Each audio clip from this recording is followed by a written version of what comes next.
Sprague on Portland, sports leader 1080 The Fan. Oh, happy Monday, everybody. What is happening? We've finally reached that point, Andrew. It's 4/29/24. It's almost May. What the hell happened? Well, these April showers, you know what they're going to bring. May flowers. I already planted my garden. I am currently building a shed and planting a garden. A little concerned. I did it last week during one of those final sunny days. Like, we're going to get a little rain. It'll be okay. Now it's just raining every day. A little concerned. I'm hoping we're going to make it. This is the earliest I planted in quite some time. Well, today I noticed driving in, it was 5:22 a.m. as I almost got here, and could start to see some sun. It feels good, The doesn't sky it? was kind of lit, and I'm like, hey, look at us. We're not freaks and weirdos anymore driving around in darkness. We're not a cave dweller anymore. It's one of the best times of year to do this show because you feel like a normal person driving in. Like when you have an actual sunrise coming up and it's not just pitch black middle of the night, makes you feel like a normal functioning human being. Like, Yeah. I have a normal job. We're going to work at a normal time. You know, the other part about getting up so early is sometimes I'm like half asleep as I'm operating. Yes. And today I went downstairs, make my coffee, get ready to go, half asleep, go around the corner. My garage door, not my main one, but the door to my garage, just open. Just wide open. Very unusual for our house. I lock everything. Uh-oh. I lock everything. You're not getting in easy. Uh-oh. And this door was wide open, and I'm like, wait a minute. Am I about to get murdered? There's like a 7% chance that's going to happen. Yeah, it was my daughter, I think. It's a terrifying feeling. It's not a good feeling. I kind of ran up to it, closed it, ran away a little bit. And I'm like, no, nobody's in here. I'm good. I had one of those a couple weeks ago. I accidentally washed one of our garage door openers. I had it in we'd take like. Oh, you put it in a pocket? I was in a pocket, and I put the man. shorts into the wash, and then I heard noises, and like randomly 3 hours later, the wife's like, "Why is the garage wide open?" And I'm like, "Did we not close it when we got back from the walk?" That's random. I was like, "Don't worry about it, babe. I'll go close it. I'm on top of this." And then it randomly opened again like an hour later, and she's like, "Why is the garage door open?" And then then like the old crap moment, I got to go get that out of the wash. But then I was terrified all night that something like malfunctioned in the chip of the garage door opener and that it was just going to open all night. Because I didn't know if it was like getting pressed in the washing machine or if it was like short circuiting and somehow that was causing it to open. And so I basically slept all night with one eye open, like checking our Ring camera. Is our garage closed at 3 o'clock in the morning? Okay, we're okay. The Ring Cam, I get notifications, and sometimes those notifications have nothing to do with my house. It's like, hey, lost cat, anyone? Sure, in the neighborhood. And it's like 3 miles away from my house. I'm like, why am I getting this update? Good luck with the cat. Because it I'm could not make its finding- way to you. Well, the Ring Cam thing is kind of cool, but also a little bit annoying. But I try to remind my kids, you're not growing up in the same neighborhood that like Dad grew up in. No, a little different. We have left our real garage door open all night. Nothing's taken. Nothing happened. I told you the door to my garage was open. I also noticed as I was leaving, my front door completely unlocked. Again, this was all unusual behavior for our house. Nothing. So I just get to point to those and be like, we sleep with our doors open. Not that things can't get stolen. Sure. Remember the Trump chalk thing in my driveway last year? I do remember that. So, like, some things can happen, but, like, nothing major, nothing really scary, nothing that, like, America's Most Wanted would want to let you know about. They're not invading your neighborhood. It's just No. the other neighborhoods, wherever they're and whoever they are. He's murdered his children and he's still on the lam. You can help us find him.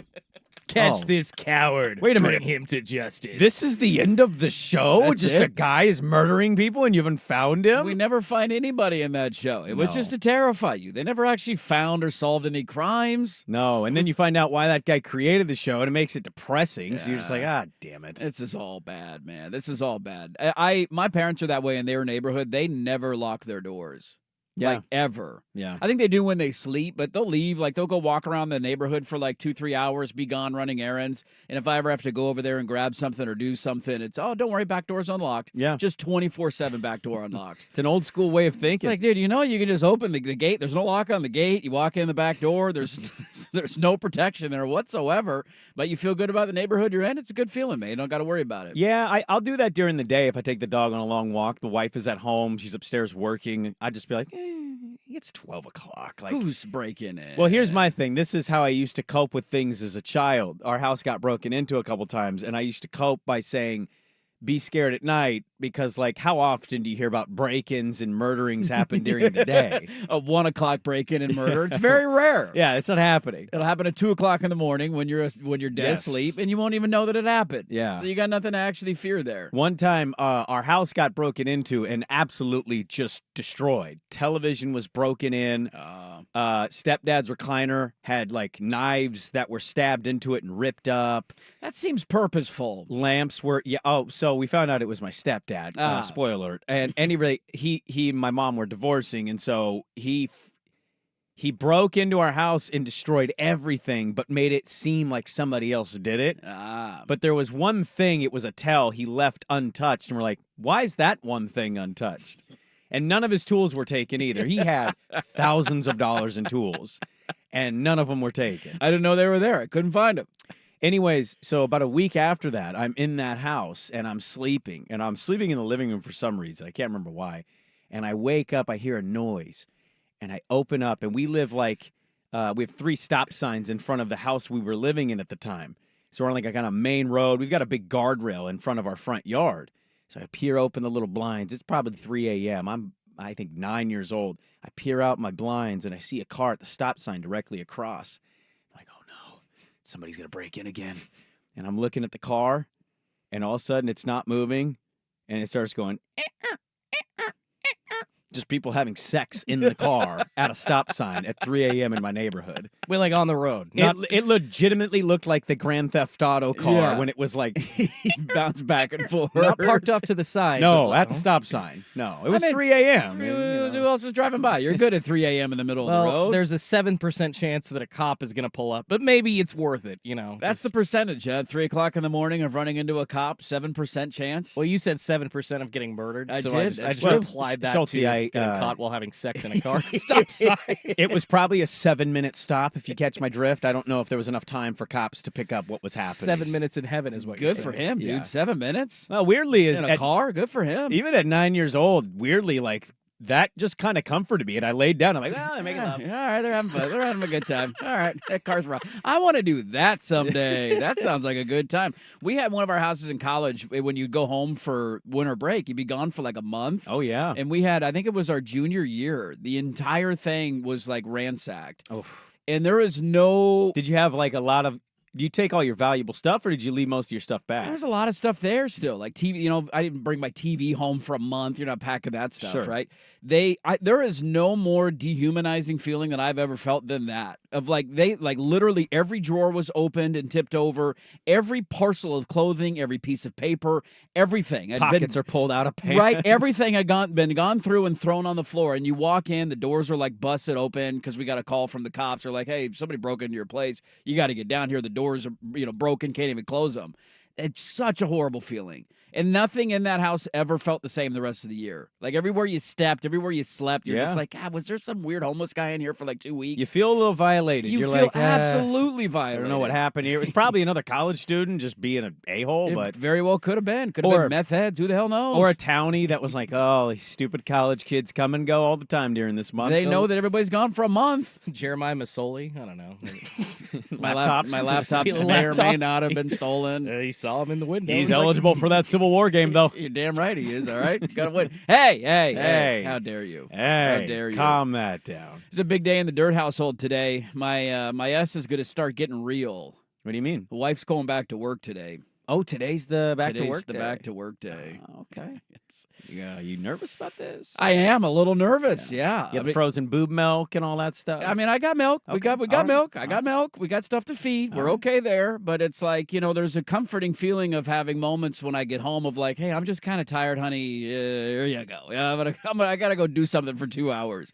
Right? Like I had to work. I had a long day at work. I'm going to need a breather here. a 3-hour stretch, Right? man. It's working tough, hard. dude. It's a rough gig, all right? And so there's a little reprieve every now and then in the afternoon, and now it's like it's daddy daycare day today. Well, Ooh, Michael Keaton status at your house. Full on Let's go. daddy daycare this afternoon. I hate to tell you this because I know that having a newborn, it's there's challenging aspects of it, sleep deprivation, all that stuff.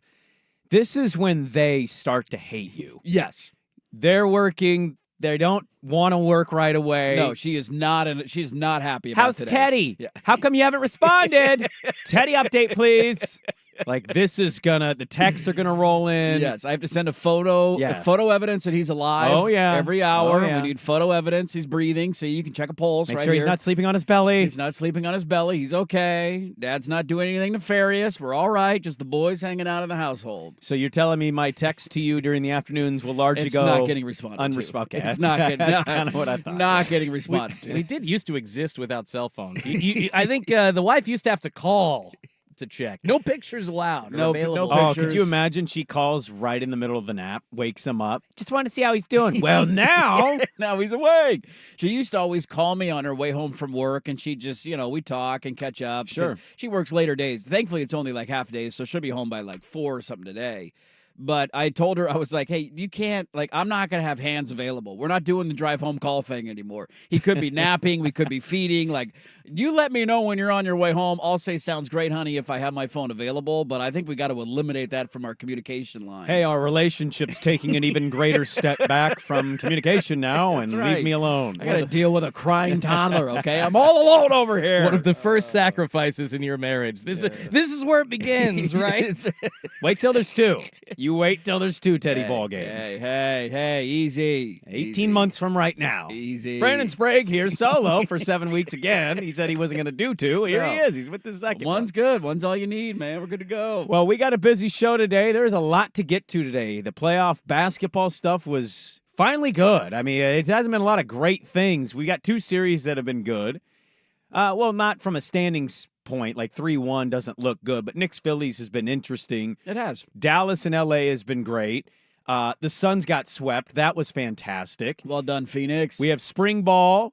We've got the guys that got drafted, NFL draft nuggets to get to as well. It is a loaded show today.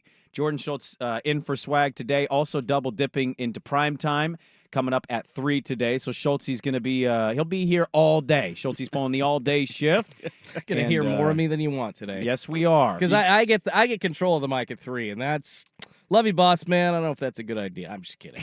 I begged for it. Not encouraging start No, there not at, an encouraging at start. 6 a.m., but let's get it going. Our favorite things from the weekend. Next, Dirt and Sprague on the Fan.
I'm ready to grade all 32 teams' picks.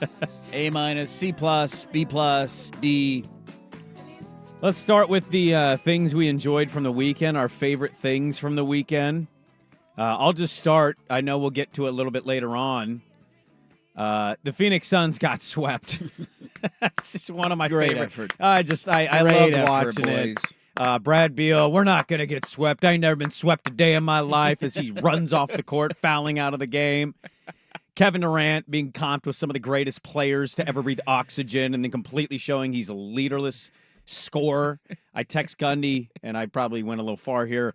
If he doesn't do the softest move in league history, he's Carmelo Anthony, but taller. This is how I kind of viewed it, but it's probably a bit extreme. That's there. a little aggressive, It but is. I see the road you're going down. But if he never goes to Golden State, he never has a chip. no, he doesn't. And then what are we saying? Hey, he's an elite scorer. Aren't we Yeah. kind of saying the same thing? He's better defensively, sure. But You know who's flying under the radar in all of this? Devin Most overrated player in the NBA. Boy, yesterday was a great day for you. You were right on two fronts. Devin Booker overrated, and you take Ann Edwards of all the young guys. Dude, that guy's an absolute stud. You know who's not singing What a Pro Wants, What a Pro Needs? Ann Edwards. Dude, We'll get to that later. That needs to be a whole conversation. I think there's actually a more annoying commercial, but I am really tired. Okay, there is something hilarious too about watching NBA teams lose or players lose and then the immediate blaming of other people. Mm. And this has happened all over the place. The Suns were prime examples of this. Like, you had Devin Booker come out after the game, after getting swept, basically saying, well, everybody told us all year we were going to compete, but you can't win with just talent alone. You got to have the role guys. You got to basically. This was his post game? Yeah, basically blaming roster construction, which isn't wrong, but it's like, dude, can we take a little accountability? Go see their quotes before the season started. They felt pretty good about their roster. Jeez. Kevin Durant anonymously telling Shams Charania that he wasn't used right in the offense all year. Sources close to Kevin Durant indicate he's been upset all year with the way he's been utilized. I wonder who those sources are. They made him stand in the corner far too much this season. They didn't use him as the primary ball handler. He needs to be at the top of the key. It's like, oh, God. And then you had Embiid and Philly lose and then blame fans because there were Knicks fans in the building. Like, can we take a little accountability, NBA players? Maybe you didn't play up to par and play to the level that you needed to for your team to win. Drives me nuts. Yeah. But I enjoyed it. I love watching the Phoenix Suns lose and get swept. I do too. They're screwed. Unless they can find anybody to take anything they have, they're screwed. And I hope the whole league Yes, they are. plots against them and says, no, Bradley Beal's going to make 50, Have fun. 53, and I believe 58 or 60 in the final player option year, which, by the way, he will be opting into. So good luck with that the next 3 years. He was useless in this series. Have fun trading that contract. Kevin Durant's 34-35, so good luck with that. And Devin Booker, not a point guard. No. So, They got Yusuf. No, that's literally, they only have three guys that can score. Devin Booker's not wrong, but it's kind of disgusting to see their lack of talent on a team that we heard, oh, they're getting there. They're there all year. Yusuf Nurkic is 3-17 in his last 20 playoff games. It's the worst winning percentage of any player in league history. Wow. Which is worse, him or CJ? My God. Go Blazers. Another great thing that I liked over the weekend. 3-17, dear God, man.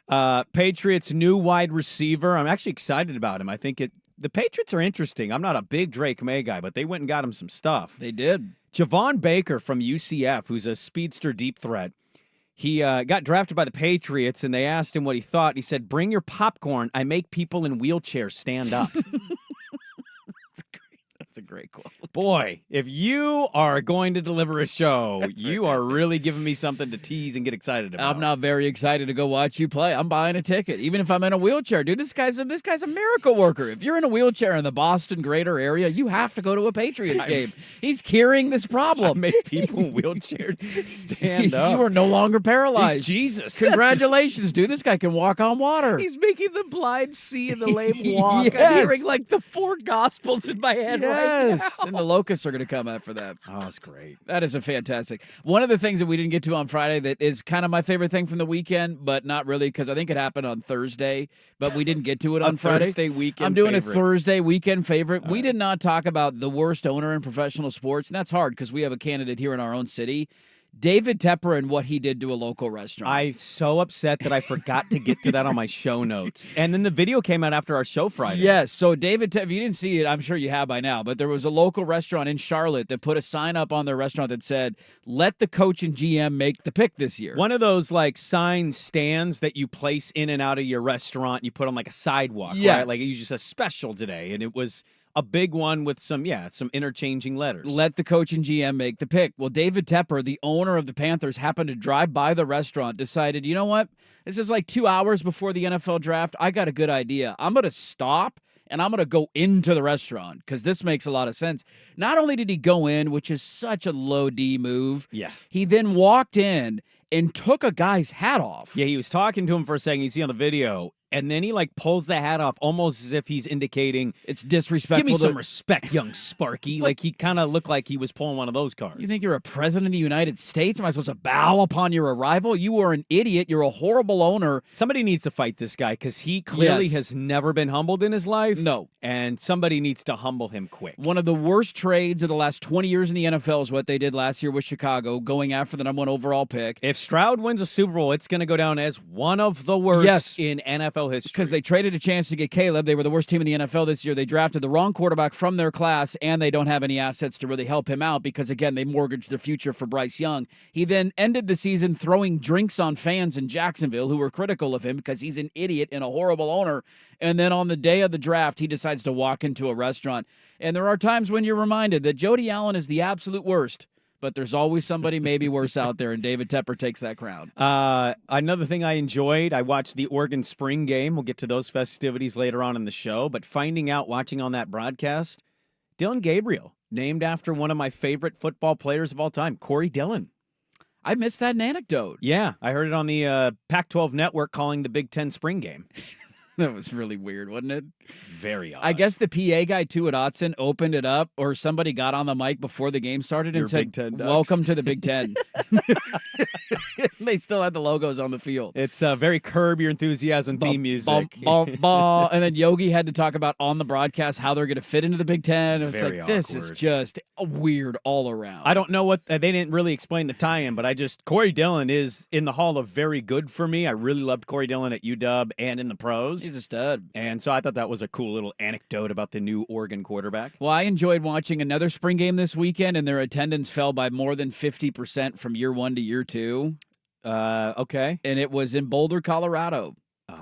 They sold out their spring game last year. They had 48,000 people for their spring game. And it was a massive story of like, oh, my God, look what he's doing. Look at Dion. Yeah. They had Lil Wayne in town for a concert this year. By the way, one of my not favorite things, Shedeur Sanders got to open for him. Yeah, he thinks he's a rapper. That song is one of the worst songs I've ever heard in my entire life. I would rather listen to Rebecca Black's album than listen to whatever that song was called because he like mumble talk raps. He's not going to tell you to get down on Friday.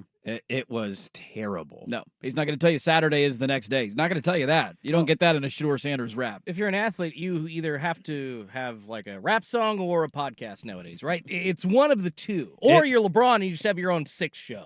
I don't even want to play it. Go look it up if you're interested. It's just horrific. Yeah, they went from like 48,000 to like 25,000 people. Still better than a lot of other places. Still though, better than a lot of to their other credit. places, which is still impressive. But I did enjoy that honeymoon phase is a little bit. You win 4 games. Do you believe now? Now you're losing fans. I'm curious to see how the year goes for him. Cool little nugget. One undrafted, one drafted. Tariq Owens and Jeremiah Trotter Jr. both drafted or signed to their dad's former teams in the NFL. Tariq Owens is a wide receiver signed by the Niners. Jeremiah Trotter Jr. going to the Eagles. Those kind of stories are always fun. I enjoy them. The legacy plays. A lot of times the kids grow up fans of those teams depending on when they're born and how old their dad is. I saw those. Those were cool, too. We do have to give a shout-out to the Winterhawks who started their Western Conference Finals this weekend. They got shut out in Game 1. It was rough. I was going to clap on the win. And Sorry. then they bounced back and there won we on go. Saturday There we night. Without 2 of their best players, two of their NHL drafted guys are out, and hopefully they can get back at some point in the series. Tough place to play. The barn was sold out, and they bounced back with a really good win, and they're back at home for Game 3 tonight. I enjoyed seeing Knicks fans put a Knicks jersey on the Wilt Chamberlain statue in Philly. That was hilarious. And my final thing that I loved from the weekend, Oregon State beating Oregon this weekend, and including the go-ahead 2-run hit in the 8th inning. beating your beloved Duckies 2-1 in the series. Suck Yeah, on that, huh? You guys took 2 out of 3. You're damn right we did. I watched every second of it, just like I said I would. I watched Saturday. I was glued It to was on ESPN too. You had time? There was so much on this weekend. I mean, 4 games each day in the NBA. I watched 2 Mariners games. Some of the Draft, drafts. Stanley Cup playoffs. Was Saturday NBA great NBA? I'm not saying it was great, but I wanted to know what was going on. So I mean, trying to remember who got even played on Saturday. Thank you. I think you're proving my point. the Pelicans got their booty reamed way to again. no show. Very good. You didn't want to watch Magic blow out the Cavs? You didn't watch that? Nobody's Miami. watching that game. Miami lost by 40. They were down by 30 in the second quarter. Like, thank you for proving my point, I Schultz. don't understand why professional athletes don't show up to a game in the playoffs. It's like you guys show up to do a show today, and you kind of just mumble the entire time. That's No the show for equivalent 3 hours. of what the Miami Heat did on Friday, Saturday. We're coming up next. So there you go. There's my favorite things from the weekend. Can you make sense of the schedule of why you guys get the home games in baseball, and then we get to play one game in Eugene this weekend, but it doesn't count? We're better. All right, fair enough. We're better. the We way it started works. your program for you. We're better. This is the way it works. Hey, we kept your coach. You're welcome. Hey. That's Hey. right. How many of those natties you got if he walks to Texas after year 5? How much more of that beef beer That's did right. he help sell, huh? He helped your guy. You're welcome. That scheduling is so funny to me. I think it's the weirdest People try and thing. explain it to me who actually follow college baseball, and I just laugh at them. Like, this makes no sense. Swag explains it and never makes sense, and he thinks he's making sense, and it just Well, doesn't make no. sense. Friday through Sunday is the only ones that count. But it's like, but they're in the same conference. They're playing again on I think they play again tomorrow in Eugene. It's a weird deal. But that game doesn't count for conference play. Not a conference game, no. Okay, not a conference. But overall record Conference counts. foe, but not a conference game. It's not an exhibition. It's a real game, but not a conference game. None of it makes sense. Let's get to the NFL draft dealings, where the local guys landed as well. Dirt and Sprague back with more, but first, Schulte with a sports update. Now, from the Fan Sports Desk, a Sports Center update on 1080 The Fan. First on The Fan, lots of NBA action yesterday. Actually, a couple of good games, though. The Phoenix Suns did become the first team eliminated from the NBA playoffs as the Minnesota Timberwolves get the 122-116 win, finishing the 4-0 sweep. The Milwaukee Bucks almost able to get it done against the Pacers without Damer Giannis, but Indiana takes a 3-1 series lead with a 126-113 win thanks to 29 points from Miles Turner. A heartbreaker in Dallas as the Mavericks come back from a 31-point deficit against the Clippers, but it was still not enough as Los Angeles gets the 116-111 win, tying that series at 2 games apiece. The Knicks taking a 3-1 series lead over the 76ers with a 97-92 win. Jalen Brunson going off for 47 points in that one. In baseball, the Mariners not able to finish the sweep against the Diamondbacks in Arizona. They are still in first place, though, after the 3-2 loss, though by just a half a game over the Texas Rangers. And in the NFL, a bit of a surprising move. The Dallas Cowboys expected to bring back running back Ezekiel Elliott on a 1-year deal after he spent last season with the New England Patriots, where he rushed for 3 touchdowns. More sports scores and stories in 30 minutes. I'm Schulte at the 1080 The Fan Sports Desk. Listen live or on demand on the Odyssey app, the Fan's desktop player, or tell your smart speaker to play 1080 The Fan. More, please. Golf in the Northwest with Jason Swigart is back Saturday.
on this beautiful Monday of April 29th, 2024. Got NFL draft stuff to get into. Where the local guys went, we'll let you know. But 12 million viewers for the NFL draft. The numbers were out. A little lower than I said, but I probably went a bit out of my reach there. But still higher than almost every sporting event, non-football game related. I mean, it's essentially 12 million people watching a high school graduation. It's Yes. Names Yeah. getting read and people walking across a stage. Yeah. All information was. that you can easily look up without any difference in reaction maybe 2 hours later. 12 million people watch that. It's insane. 755,000 people attended. All-time record.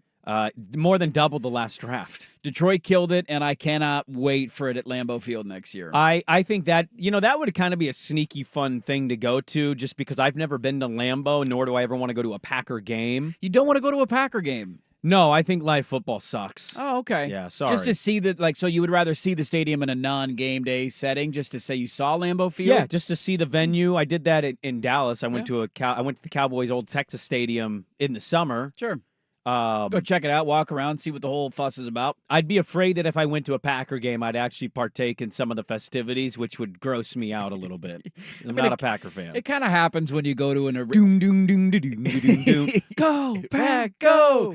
If your team isn't playing in the game, I think that's natural for every fan. Fitting in. Like when you're in that crowd and everybody's kind of looking at you. Like that happened to me when I went to the Braves game a couple of years ago. They were playing the Marlins. That was me at a playoff Dodger game. Right, I have no rooting interest, and here I am in the 7th inning, and I'm tomahawk chopping. Did I feel comfortable about it? Oh, No. you did? I did. I kind of got into the lights went down. It was a cool Wow. atmosphere. Everybody had the lights on their phone. Way to go, Whitey. I'm like, hey, all right, everybody else is doing it. That's like in Boston. You got to sing Sweet Caroline. Seventh Yeah, inning stretch. you're fitting You in it. have to. But that last one, you're like cringing to yourself mentally, like, Okay. This is a song about an underage girl. I told my wife why that song was written. She's like, what? And I'm like, yeah, but it's so catchy. It's so damn catchy. It really is. Who doesn't like going ba ba ba? Actually, last time I was in Boston last year, they did not play it during the 7th inning stretch. Oh. And I did Hot not know if take. it Sweet was. Caroline got canceled? Yeah, I don't know if it's because it got like, canceled or just the shorter, time between innings now, because it's like a 2-minute clock running, so you don't have like 4 or 5 minutes Just to do the three chorus, songs. man. Is that like "Baby, It's Cold Outside"? It just got we can't sing that anymore.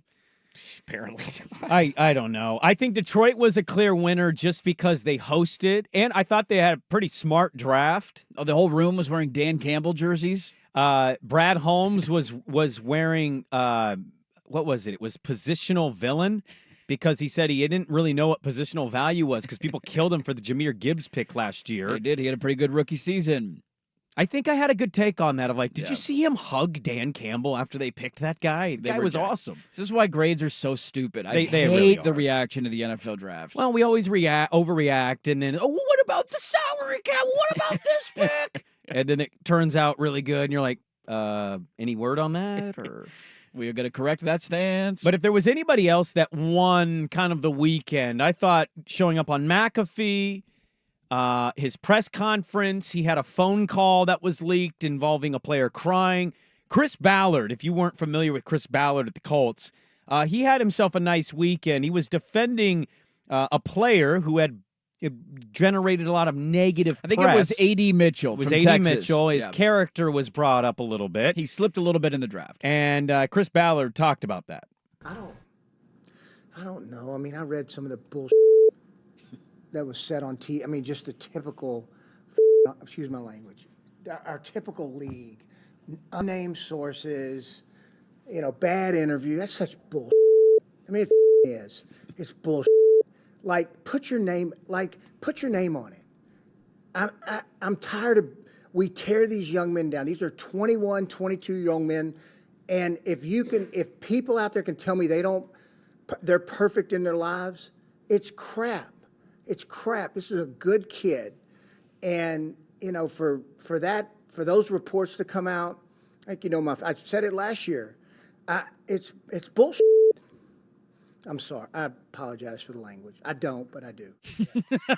Who doesn't agree with the I'm sorry, but I'm not sorry. I do, but I don't. I'm not apologizing for this, dude. His stance is spot on. It's the worst thing that we do around the NFL draft. Yeah, it is. We've had local prospects who have been wrapped up into some of this. Does he really love football? Is he passionate about the game? Are there character? Remember when Penei Sewell went through this going into the draft? Are there character concerns? Does Kayvon Thibodeau really love football? Yeah. Like, oh, God, just stop it. The anonymous sourcing, the fake reporting, the random people on social media that then get hundreds and thousands of retweets, and everybody believes. There was one floating around about Troy Franklin this weekend. Some random guy tweeted, NFL scouts are telling me this guy doesn't love football, had really bad interviews, that's why he's falling. And a bunch of people associated with Oregon football quote tweeted and were like, none of this is true. I just thought it was his frame, maybe. He's Made a him little nervous too about skinny. Yeah. It was a really deep wide receiver class, and it just like the Broncos made a move to go get him in the 4th round because they felt like there was value there. He slipped a little bit. It happens to a player at every position every year. It doesn't mean there's character concerns. Dirt, are you familiar with wide receiver Xavier Leggett?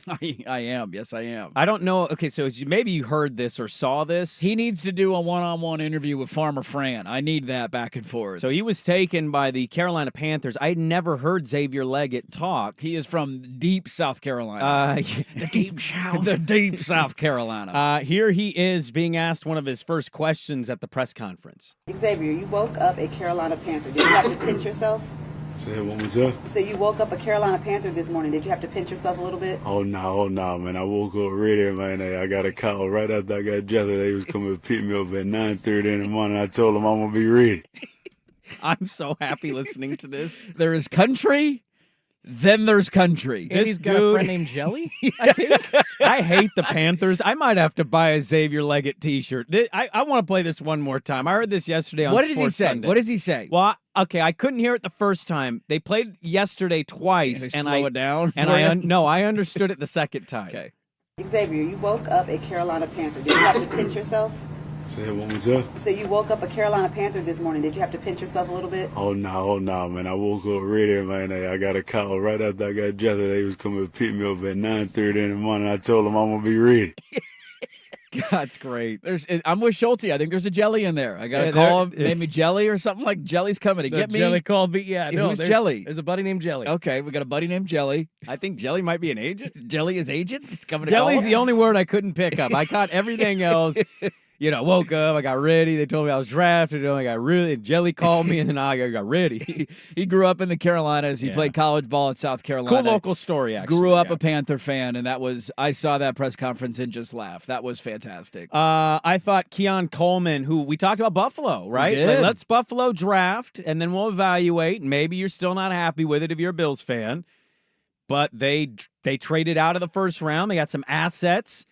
They picked a wide receiver in the second round, Keon Coleman, who just tested awfully at the combine, but I watched him play. I thought he was an amazing receiver in college. He's one of those numbers are different from the film guys. It kind of feels that way, but he's a big-bodied wide receiver, so they look at him, and I think, hey, you got potential to be our number one.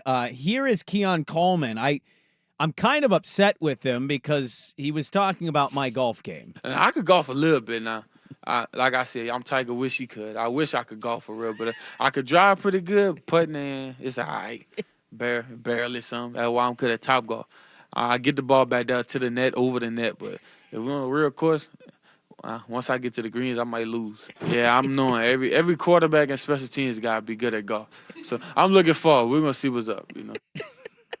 He had another great quote. I don't know if you saw the other one, but he was wearing a winter jacket, and he was asked, hey, it's like April, May. Why are we wearing a big puffy winter jacket? And he basically said, what are you talking? Like, now's the time you go buy these. This is when they're on sale. He is not wrong, by the way. You go scoop a bunch of them up in the summer. You don't wait till Thanksgiving. Everybody needs a jacket at Thanksgiving. You get them in the summer when nobody's thinking about winter jackets. And it was a hilarious quote. Little fun draft nuggets from this week, and as the draft wrapped up, look, winners and losers, I don't know if we get into that. We're not qualified scouts.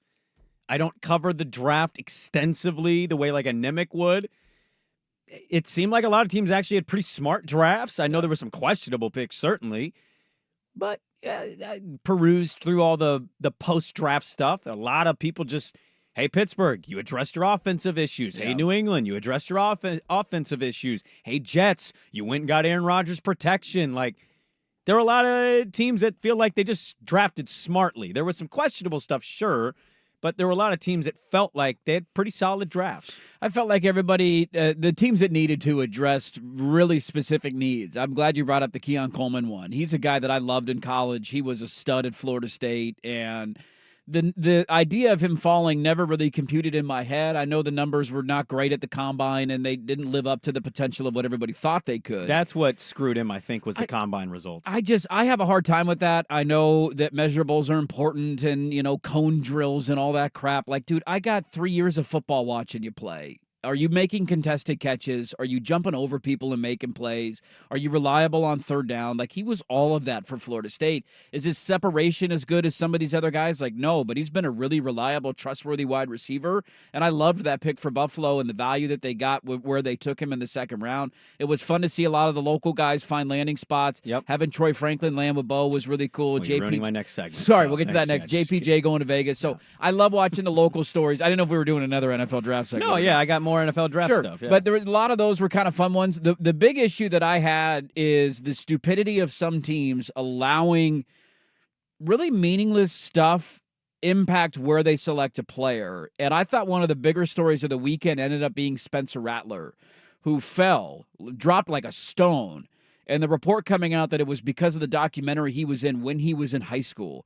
And the teams couldn't get over that, and they couldn't, work their way through drafting him because he was kind of a douchebag when he was 18 years old. Come on, do you buy that stuff? I don't do. buy it. I don't know why else he would have fallen that far. Like, Because he's not that good.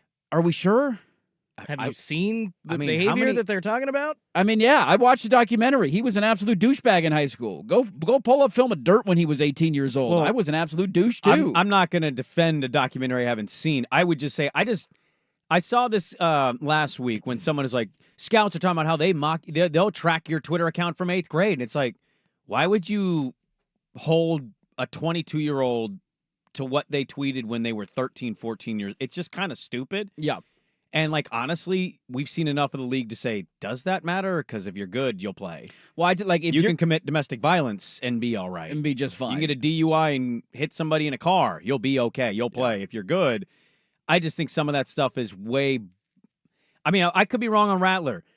I watched him play at Oklahoma and South Carolina. I was never impressed. Sure, I'm not advocating for him to be a Hall of Fame NFL quarterback. I think we went through the longest stretch of the last 40 years. We did, yeah. Without a quarterback being selected. After 6 were taken, they was like 130 picks until went by, Rattler, yeah. and he ended up going in the 4th round or somewhere, late 4th round. I can't remember exactly where he was picked, but you had Bo and then nobody taken forever. There are other teams that needed quarterbacks that could have maybe taken a flyer on a guy in the 2nd or 3rd round. But he's not a very big dude. I know.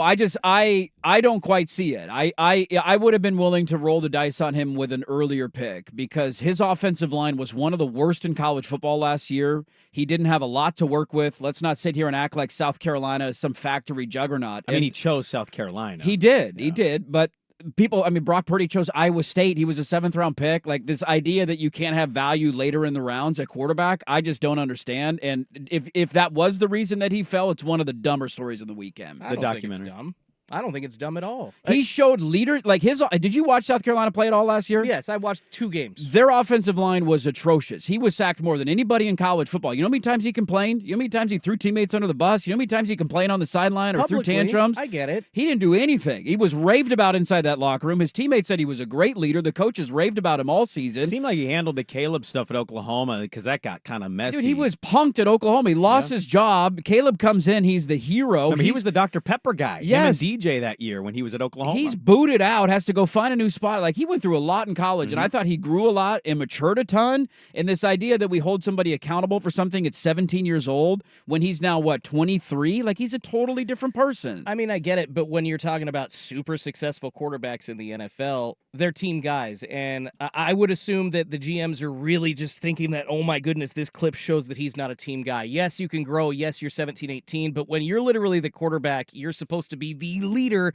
And Wasn't he that the last 2 years in South Carolina, though? But I don't know if he's breaking his guys down in the locker room or not. Because, frankly, in that clip, his coaches apparently were telling him, oh, they like my leadership. And I don't know if they're just doing that because he's a good player, and that's a problem. I get it. Oh, if you commit domestic violence and you're good enough, it's fine. But I kind of thought the whole team dynamic mattered. When you look at, Tom Brady, he cared about his team. I'm talking super successful quarterbacks. I think John Elway was really willing to lay it on the line for his teammates. Did we have documentaries of them when they were in high school to see what they were like at 17 years old? John Elway never went to a bowl game. That's true. And Peyton Manning's lucky Twitter didn't exist because there's that allegation of him putting his booty in a female athletic trainer. Well, I mean, kids are stupid. It still came out. It eventually came out, but it didn't for a long time. Out. I understand. I think character concerns at the quarterback position are valid, but when you have somebody who, in my opinion, has shown that that's not who they are, or maybe they were dumb at a young age, I also think that's kind of the product of high school football. It's an AAU type of system where it's everybody out for themselves. I don't even know who he was practicing with there. How many of those guys ended up playing on his actual high school team? Like, if you put a camera in front of 17 and 18-year-old kids and followed them for a year, I don't know if we understand how many of these kids we would say that is an absolute douchebag and not a leader. Because kids are stupid when they're that young. Look, I'm not defending anything. I'll go on this. I don't know if you guys are arguing about the right thing. I just think it's as simple as, like, he wasn't that great in college. He's undersized.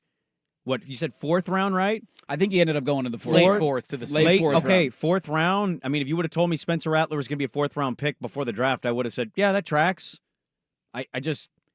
If he was amazing, he's getting picked in the top 10 even with this documentary coming out. Oh, you're not wrong there. Okay, so what are we arguing? I don't know if we're arguing about the right thing here. I just think it's as simple as he fell because there was a run on quarterbacks to start, and he was roughly a 4 through 7 type of guy, and we'll see if he can do anything. Yeah, we'll find out.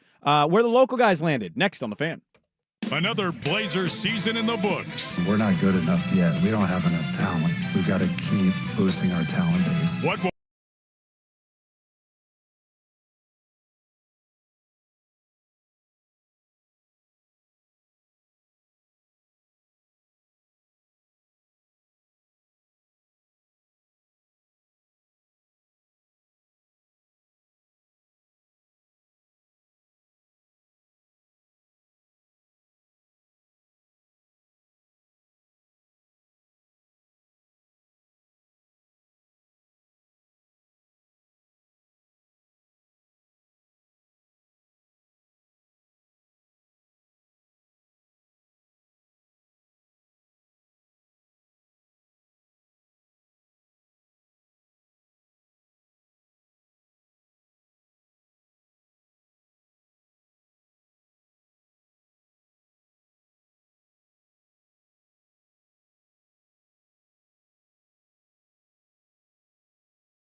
Let's get to the local guys. We don't have a lot of time here. So run down the Oregon players. Bo Nix, of course, went 12. JPJ, early pick in the second round of Vegas. That was pretty cool, man. It's a good fit for him. Troy Franklin reuniting with Bo Nix. You know Troy Franklin and Bo Nix were teammates at Oregon? That's going to become the new NFL version of Tez Johnson and Bo Nix. They were? Yeah. Did you know that? They played together in college? I know. I didn't know that. Who would I text? Might have been Nemec because we were texting all weekend about Niner picks. And I said, did Bo Nix get the green light to make the pick for the Broncos? And they're like, who do you want? He's like, give me Troy. I'll throw to Troy. I mean, at that point, he's available. There's no wide receivers better than him in the fourth round. I don't know why he slipped, but it ended up being a good value pick for him and a good relationship between those two guys. I just know watching Troy Franklin and Tez Johnson last year, Bo Nix was certainly great. They were open a lot, and they were pretty open when they were open. So we'll see. Maybe it's a good pick by Denver value-wise, but excited to see Bo Nix and Troy Franklin reunite in Denver. Kyrie Jackson went to Minnesota. Yeah. He fell a little deeper than I thought, too. He did. He slipped a little bit. He had a really good year in corner. At Oregon, coming over from Alabama, was their number one guy basically all season. I'm surprised as well. I thought he would have gone a little higher. Christian Gonzalez is off to a good start in his career. He was obviously a higher rated prospect.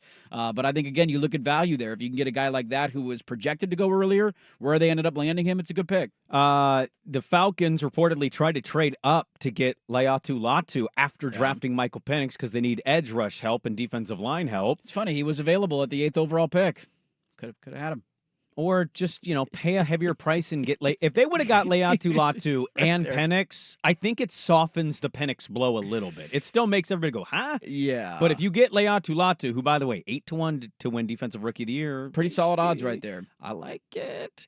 But they had a run on defensive players after Penix, Brandon Dorless being among them. Yep. Got picked, the fourth round, I want to say it was.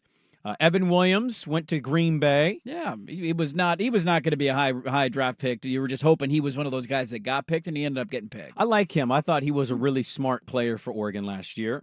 Bucky Irving, a running back, so unfortunately he fell. He goes to Tampa, gets to play with Baker. Yeah. Those are those kind of guys, though, that get drafted late. Like, running backs are such a roll of the dice, dude. How's your offensive line? What system are you in? You get random guys on good teams that end up having huge impact years right away, no matter where you're selected. Kyle Shanahan had a funny bit on KMBR on Friday after their first round, and they were joking about drafting a running back, and he said, well, we'll take one in the third round. That guy's not going to work out. We'll take one in the sixth round. That'll be the guy that works out, because you just never know with that position. He should have added to the joke. That's our quarterback philosophy, too. Right, third overall or last pick in the draft. And Jamal Hill got selected by Houston. Oregon sets a program record, 8 players drafted. I think this is the first time in program history they've had 5 straight years of the guy taken in the first round. They, over the last handful of years, have had more draft picks than anybody in the conference, which is really cool. And it's nice to see that come kind of a pipeline, and next year's draft is going to be the same for them. I don't know if they have the top end guy like a Bo Nix potentially on the team. Maybe Connerly ends up being that on the offensive line, but they should send a high number of guys to the NFL, and to do this every single year. Could be Evan Stewart. We'll get to that, but could be Evan Stewart. Absolutely could be. Got some candidates there. I don't think your quarterback will be drafted that high quite next year. Dylan Gabriel not quite the same in the NFL level, but it's a good sign in recruiting that you could show to these guys every year you're putting guys into the NFL at that level. Fuaga for Oregon State, of course, went 14th to New Orleans. Yep. A little bummed, but happy for him. Think it could work really well. I don't know. New Orleans right now to me is not exciting. So unfortunately, I don't know how often we'll see them, but I'm excited to see what his career is going to be. I texted with a Jets fan, and I was like, I hope your Jets get him, man. I think he's an absolute unit. He is in the conversation for best Oregon State offensive lineman I've seen. He's an absolute stud, and that seems like a situation where you're a year away from a restart. That we're one of those years away from saying, okay, Derek Carr, not the right idea. Well, duh, yeah. Right hand up, oopsies. And Dennis Allen, not a good head coach. What are we doing here? That's probably a year away from a restart. Maybe it's blocking for Spencer Rattler in years to come. Anthony Gould, wide receiver out of, I believe, Oregon City, is going to be catching passes from one C.J. Stroud. It's awesome, dude. Local product making it all the way to the NFL. Not just an Oregon State guy, a legit local product. Yes, a very local guy. And another local guy, both on high school and college level, Katan Oladapo, going to the Green Bay Packers. Him and Evan Williams maybe the new secondary for Green Bay's future. Duck on beef crime in the secondary. I like that. Competing for a job. Cool. Gould could have a big impact with the new kick return rules. That's going to be an emphasis this year with, I don't know quite how it's going to look when the NFL season comes around, but he was a dynamic return guy. One of the weird things that I did see from the weekend, I saw this from a lot of different fan bases, but this like trepidation to root for people who you rooted against in college who then get drafted to your NFL team. And I don't. What do you mean? I don't quite like. I saw like Danny did this when they drafted Jackson Powers Johnson. He's a Raiders fan, and he was like, "I'm having to do mental gymnastics for having to root for a Duck," and I just don't understand. I don't view it that way. You're rooting for a Raider now. He's a Raider. He's a Raider. He's a good kid. Like, who the hell cares where he went to college? Two of my favorite professional athletes of all time, went to the college that I hate more than any college in the country, and that is Washington. And they both revived my fandoms. Brandon Roy is one of my favorite Blazers of all time. Had no issue rooting for him, and Tim Lincecum was the same way. Yeah, Washington Husky. He was awesome to watch. I don't understand that energy. I'll put a poll question of something to that nature. I find that interesting too because I don't care. Did I like the player in college? Did I fear the player in college? Great. Cool. Go do that in the pros, please. Like Anthony Gould. Am I going to root against Anthony Gould because he was a Beaver? I hope he drops all of his kickoff returns. If you're a Texan fan, you're conflicted then. Loaded second hour. Let's get to the Duck spring game. Hour 2, Dirt and Sprague on the Fan. Fred Meyer always gives you savings and rewards on top of our lower-than-low prices. And when you download the Fred Meyer app,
hour number 2, Dirt and Sprague here on Portland Sports Leader 1080 The Fan, the Odyssey app, 99.5 HD2, and YouTube.com.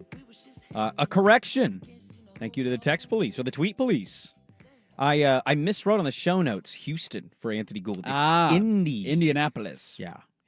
I knew that. I saw it. I just wrote on the show notes because I think I wrote Jamal Hill or Houston, and then I just carried that over to the next guy. Jamal Hill is an interesting fit in the NFL. I'm curious how that's going to work. He's kind of a tweener. He is a tweener. He's very tweener energy. Not athletic enough to be a safety, not quite big enough to be a linebacker. Maybe there's a hybrid there in the modern NFL. We'll see how that works out. Well, and hopefully Gould can be special teams guru and deep threat for Anthony Richardson, who's coming back from the injuries because, my God, stop running the football if you're just going to pound into people. That didn't work out well for Cam Newton eventually. No, you don't want to break your collarbone in your rookie season and have your year come to an end. Gould can have a really good career as a special teams guy. That's the strength of those late round picks, man. Be a stud on special teams. You can hang in the NFL for 10 years. Is he him? We'll get to that coming up at 7:15 today. But we start the second hour. Oregon had their spring football game. But they did, Bob.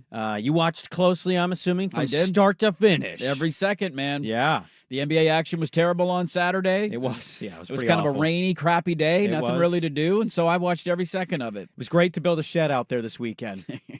In that weather, that was a good time. It was great, just getting dumped on and we had all these cutting sunny your weekends in a hands. row. You didn't plan that out very well. I got to get it done, dude. Yeah, I know. I'm at a point where I'm like, hey, Tuesday, I got to do more tomorrow and hopefully get close to finish. I just don't care. I'm like, I'm just going to get this done. I'd rather get it done and be wet than wait a couple weeks. I think we're going to get a little dryness later on in the day today. The sun comes out, so if you can do a little work this afternoon and evening, it'll be more enjoyable. Oregon spring game had a lot of Oregon State type energy for a minute there. It was like 10-3, 10-7. Low scoring, whatever it was. Slugfest. Yeah, it was 7-3, and then it became 10-7. A little bit of a slugfest. I don't think it's any surprise that offenses struggle. I think the difference between these two situations, if you're listening to us talking about Oregon spring game versus what we said about Oregon State's, is Oregon State's situation is brand new, and they were missing a lot of key guys. Now, I know Oregon suffered some injuries in the spring game from key figures, but you were more just hoping to get more of a read, I think, on what Oregon State might be, whereas, I know what Oregon's going to be. Now, what that will ultimately be at the end of the year is a different thing, but I know philosophically what that looks like, what their MO is, and, yeah, I watched the spring game. I don't know if I had a whole lot of takeaways. I know the big one was the running back room has depth. It does have a lot of depth. Who was the kid that went on the long run in the second half of that? Was it Cobbins? He was an absolute random that I had never heard of I'd before. never heard the name before. Never heard of him. I'm like, look at this guy go. A nice little cutback up the middle of the field and got a tutty. So, Oregon spring game, what were the takeaways from Andy Dirt Johnson? It is funny how when you have a game like that, beauty is in the eye of the beholder, right? If it's a low-scoring game, it's not offensive concerns. It's your defense looks great. And if it's high-scoring, it's not defensive concerns. It's like, man, look how explosive our offense is.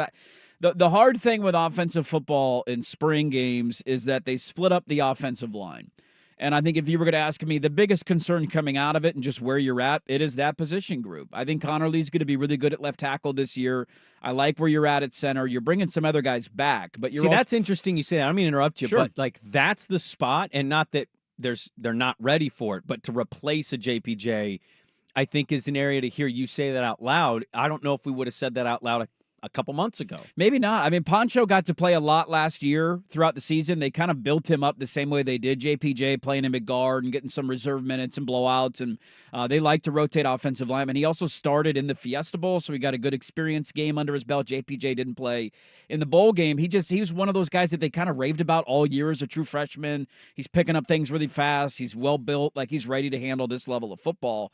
And so I think you're going to be okay there, and Connerly's going to be fine at left tackle. Cornelius is good at one of the guard positions, but it's hard to get a read on the unit because you split it up. I think on one of the offensive lines, they had the starting right guard and right tackle, and the other offensive line, they had the starting center, left guard, and left tackle, and so you're not getting a complete picture. There were times that they got overwhelmed at the line of scrimmage, and again, is that because the offensive line is weak or because you're stout up front and your defensive line is going to be really good this year? It's hard to get a read on that. That, to me, was the biggest concern. Defensively, I think Oregon's going to be as good as they have been maybe in the history of the program. They have upgraded in the secondary. guys that started and played significant minutes for them last year are now like corner 3 and 4. Jaleel Florence didn't play in the game. Dante Manning did. Those guys have been bumped out of starting spots for 2 new transfers. You brought in Kobe Savage, who was a first-team All-Big 12 safety last year at Kansas State. He left with an injury. Left with an injury. Yeah, Thankfully, it sounded like Lanning said after the game, all the guys that got hurt, there's nothing significant, and they like making them go hard in spring. You got to duplicate real football somehow, and they feel okay if a guy gets hurt. You're not showing up for fall camp for a couple of months, so you got some time to recover from it. So he was one of the guys that went down. But defensively, they're going to be really good this year. They took a huge jump in year 1 to year 2 for Lanning. I think they take another big jump this year. And then I would say the guys that stood out offensively, there wasn't a lot to note from the quarterback play. I love the Make-A-Wish touchdown run for Dante Manning at the end where they just let him keep going. And then I think they eventually took it away after the game, which is really weird because the game doesn't actually count. Jay Harris, who was a running back and transferred in, was a guy that when they brought him in seemed like a big third down goal line back. He's way more versatile than that. I'd never seen him play before. He stood out. And then it was Evan Stewart. Evan Stewart had a couple of wow catches. One of them didn't count. That was in the end zone. He couldn't get a toe in, but was like a one-handed grab against really tight coverage. They need to replace the best wide receiver in the history of their program. How do you do it? Maybe it's Holden, maybe it's Tez Johnson, but you need a guy who's a true number 1 wide receiver, and I thought Evan Stewart, he came in with that pedigree, and he showed the flashes and the ability to take on that role this year. Gabriel, a little bit of a slow start in this one, but kind of found his footing, I think, in the second half. Started throwing some darts, but a little rusty, it looked like, or just a little shaky to start the thing off. But again, a lot of that, too, is the offensive line was kind of overwhelmed. Right. And then you got the whole weird can't sack him, but he sacked thing, and there's 2-hand touch back there. I don't mean to disrupt the Oregon spring game conversation because I think there's only so much you can take away from these spring games in general. But I could go for another 2 hours if you want me to. Really? I could. Yeah, I could. I got a problem, dude. I got a problem. But, where would you go for 2 more hours? Kenyon Sadiq and how deep you are at tight end this year. Terrence Ferguson dropped a couple of passes, but Kenyon Sadiq, I think, is ready for a breakout season. Jordan James being your running back 1, I think that's a noteworthy thing right there. That's what I'm talking about. He caught a lot of yards, too. It's like a Marshall Faulk attack, I think. That's important in that offense. It's huge. Bucky was huge in the open field last year on some of those little flare-out passes. So that's going to be huge for Jordan James. Can I add, too, that Dylan Gabriel and everyone texting is going to be like, you know what, Schulte, shut up. You're just a biased Duck fan. But in the small sample size of Dylan that we got, the quick release, and just the movement, I know that he's played in a lot of games just like Bo Nix did, but he looked very similar to Bo Nix in the backfield. That you understand kind of why they were going for him as a transfer because they've both been around, but it looks like they have a similar skill set, and that quick pop ability that Sean Payton was talking about, NFL teams like seeing in the draft, like hopefully, we get this guy before others. I feel like Dylan has that same ability, and it's kind of just a easy transition from Bo to Dylan. It's going to be good. But that's, once again, don't harp on me. It's one. Well, stylistically, I think size. You could be right. Lefty's always a little shifty and different how they move, and he definitely has that being a more mobile quarterback. But that's the thinking. That's stylistically, he fits exactly what we need. Get the ball out quick. All those check down Bo things that were said is probably going to get said about Dylan Gabriel because they've got such great weapons. We'll have to wait and see how the season goes, but I think stylistically, why? I don't think it's questionable to say that. I think it fits exactly what Will Stein and company are looking for. Tyson Alger had a great tweet. The first play of the spring game was a swing pass to Tez Johnson that went for a first down, and he said, hey, 12th overall pick coming in hot next year. That's all you got to do, baby. Throw those check downs. You're good to go. It'd be a questionable 12th overall pick, much like this year's 12th overall pick. The NFL announced in their I love that they did this. They said, hey, we're going to play 18 games eventually. The Super Bowl will be on President's Day weekend, so you get a 3-day weekend if your company observes that holiday. But I love that they said that, and then in the same breath said, we care about player safety. You can wear those orbs on your helmet that you see them practice with. And I thought, no. And then I watched the Oregon spring game, and they played with them. Yeah, they all wore them. I'm going to give you a very lukewarm old man take. I don't care about player safety. Get that out of my football. Get that. I do not want to watch these great kazoo bubbleheads. That's not football. No. But it does protect the brain significantly in all their studies on it. I understand. But damn it, does it look weird. It looks really weird to me. Football helmets are iconic designs and logos. Yeah, we're going to lose logos? Yeah. Like, are you going to logo these big You're going to have bubbles? to. No, I think that It's gonna look dumb. Well, The Bengal stripes on top of a big dome on top of your head, like how a cone big's of the shame. O gonna be on that bubble? you would think that they could just get these pads inside of the actual helmet, but maybe it'll look too much like NFL Well, Blitz. at here's that my point. I don't thing. know. Like, I'm curious how many players actually end up doing it because a lot of players came out in the NFL that saw that and were like, dude, this doesn't even really help. Like, I think Chris Jones was one of them. I know there's numbers and metrics behind it, but he sent out a tweet like, what are we doing here? It doesn't even have that big of an impact. I mean, feel like it's- Kittle's gonna wear it. It actually does have an impact. It's not like the neck brace, like where Sure. you're just like No, trying I think to look there's a little, actual. I saw it over the weekend. Scientific data behind it. Yeah, that it I think helps they've like a limit concussions. 30% or 40% decrease of concussion. So shove it up there, Chris. Like Well- you're wrong, buddy. My question would be on that, and I'm sure there is again a study on this that proves this point right too. But like, how different is practice collisions from game collisions? So I get that the numbers are down, but if you're wearing them in practice, maybe they've seen that kind of drop off in practice injuries. Well, I that think you that's the only usually way see? they can track Sure. this because you haven't been able to wear it. I know in the just in the force itself, it decreases by 10%. The chances, I think overall in the study, it was a little higher than that. Okay. I mean, that's great for player safety, but come on, what are we doing here? It's just going to look so weird. It's dumb. Whatever. Come on. We're getting rid of the kickoff. It's That's actually going to enough make for me you. less excited Yes. to turn it on and be like, oh, look at 19 of the 22 on the field are wearing bubbles on their heads. Yeah, get the damn thing off, all right? I want to see the Green Bay Packer logo. I want to see the Bengals stripes. We got cool. Everybody's bringing out cool throwback helmets now. Don't break that up for me, all right? You know, it's funny. Society tends to go, history repeats itself. My daughter's telling me what kids are saying in middle school now, and I'm like, whoa, they're saying those words again? And I'm wondering. That's fat. No, not those words, No. other words. And I'm like, oh, I wonder if we get back to a point where, like, jacked up. we go all the way back full circle to where we were 15 years ago. Look at that guy. He's going to have brain damage at 47. Jeez.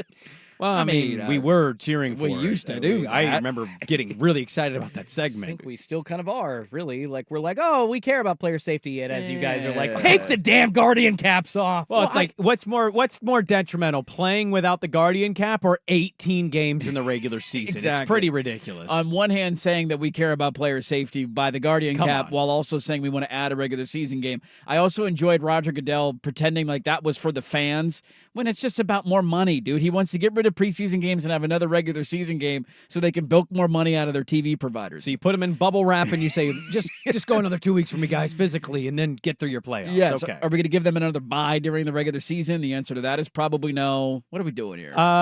Actually, yes.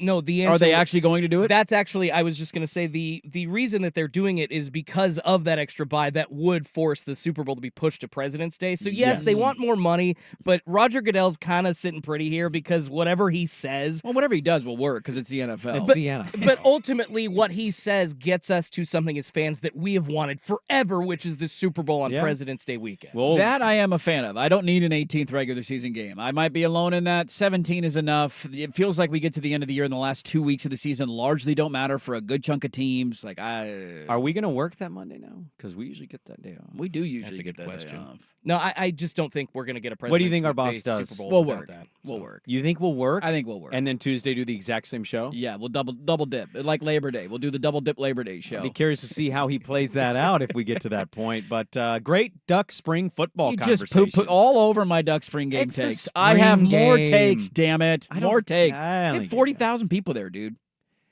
Yeah. Wow. They were there for Matt Kearney. Yeah, clearly. Everybody can name one Matt Kearney song. No, the words to one. After he sang that song, did everybody leave the concert? Is that I it? know zero. Who's Matt? You know what they were Kearney? more excited about? Shout. Matt Kearney's a first quarter song guy. Coming home to Oregon, you know that song. They play it at the Oh, end that's of the- who sings it? Yes. Oh, God, you saw me rocking to that Yeah. song during this. I just didn't know that was him. It's a, Okay. See, it's a great song. I saw the attendance. The whole field was covered. It was awesome. They It's came really down cool. from the stands. I get 40,000 goosebumps is a big every deal, time. man. Yeah, that song plays every time. Cool. I get goosebumps. I feel like Schultz is pretty close to saying it slaps.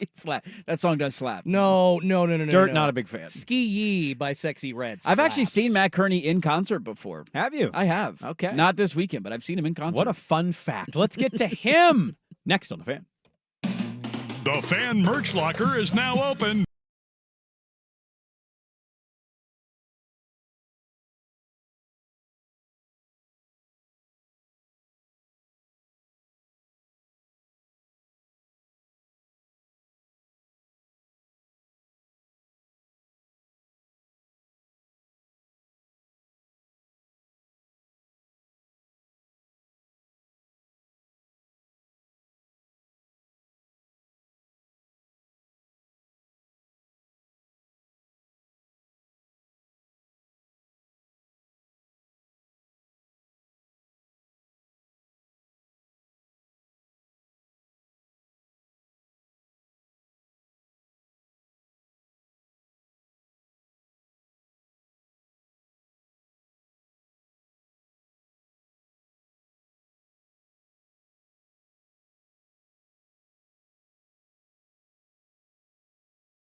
today. I have one NFL team this week, and I was like, "What are you doing?" And I'm not a fan of them, but I'm like, I don't follow it. But let's get to the last game of playoff action yesterday. Yeah.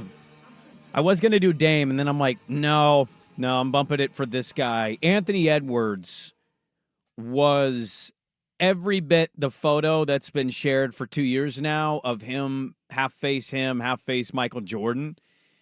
It's funny, his favorite player of all time is Kevin Durant. He's 22. Yeah. He is too young to have had any Jordan experience, to have really understood what the Jordan experience was like. And yet, and I know Kobe was kind of a replica who made his entire career off of, I'm going to copy that guy. I'm going to take everything you loved about him, and I'm just going to copy it. The way he shot the basketball, the moves he operated on, the way he talked, gritted his teeth. He just copycatted the Jordan stuff. And he did a pretty good job, but not quite Jordan.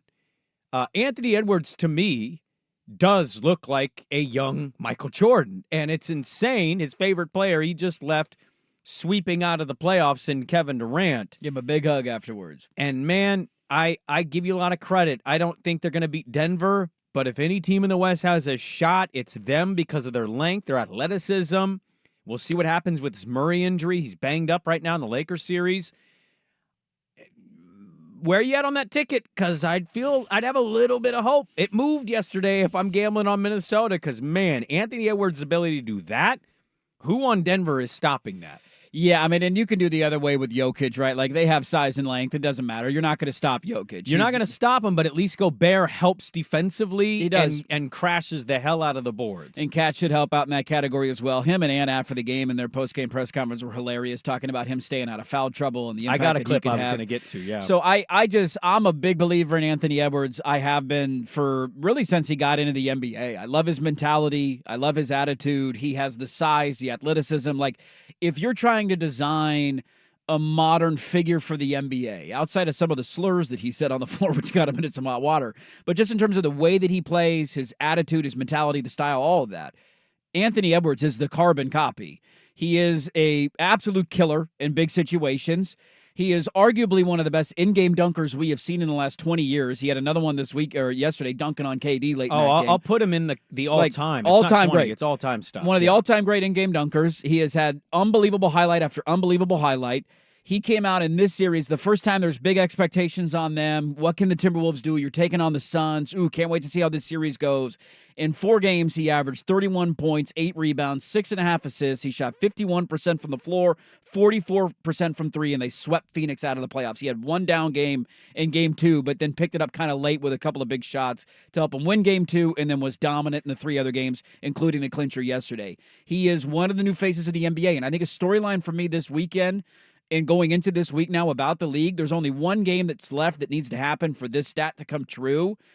We have not had a second round of the NBA playoffs without Steph Curry, Kevin Durant, or LeBron James since 2005. God, I graduated high school in 05. The number one song on the Billboard Top 100 charts was Hollaback Girl by Gwen Stefani. She ain't no Hollaback Girl. The iPhone had not been invented yet. Nope. And Anthony Edwards had not turned 4 years old yet. Yeah. That was the last time one of those 3 guys was not in the second round of the playoffs. LeBron's the only one that's now still alive. Steph's out, KD's out. LeBron's going to be out eventually. Just how many more games does it take?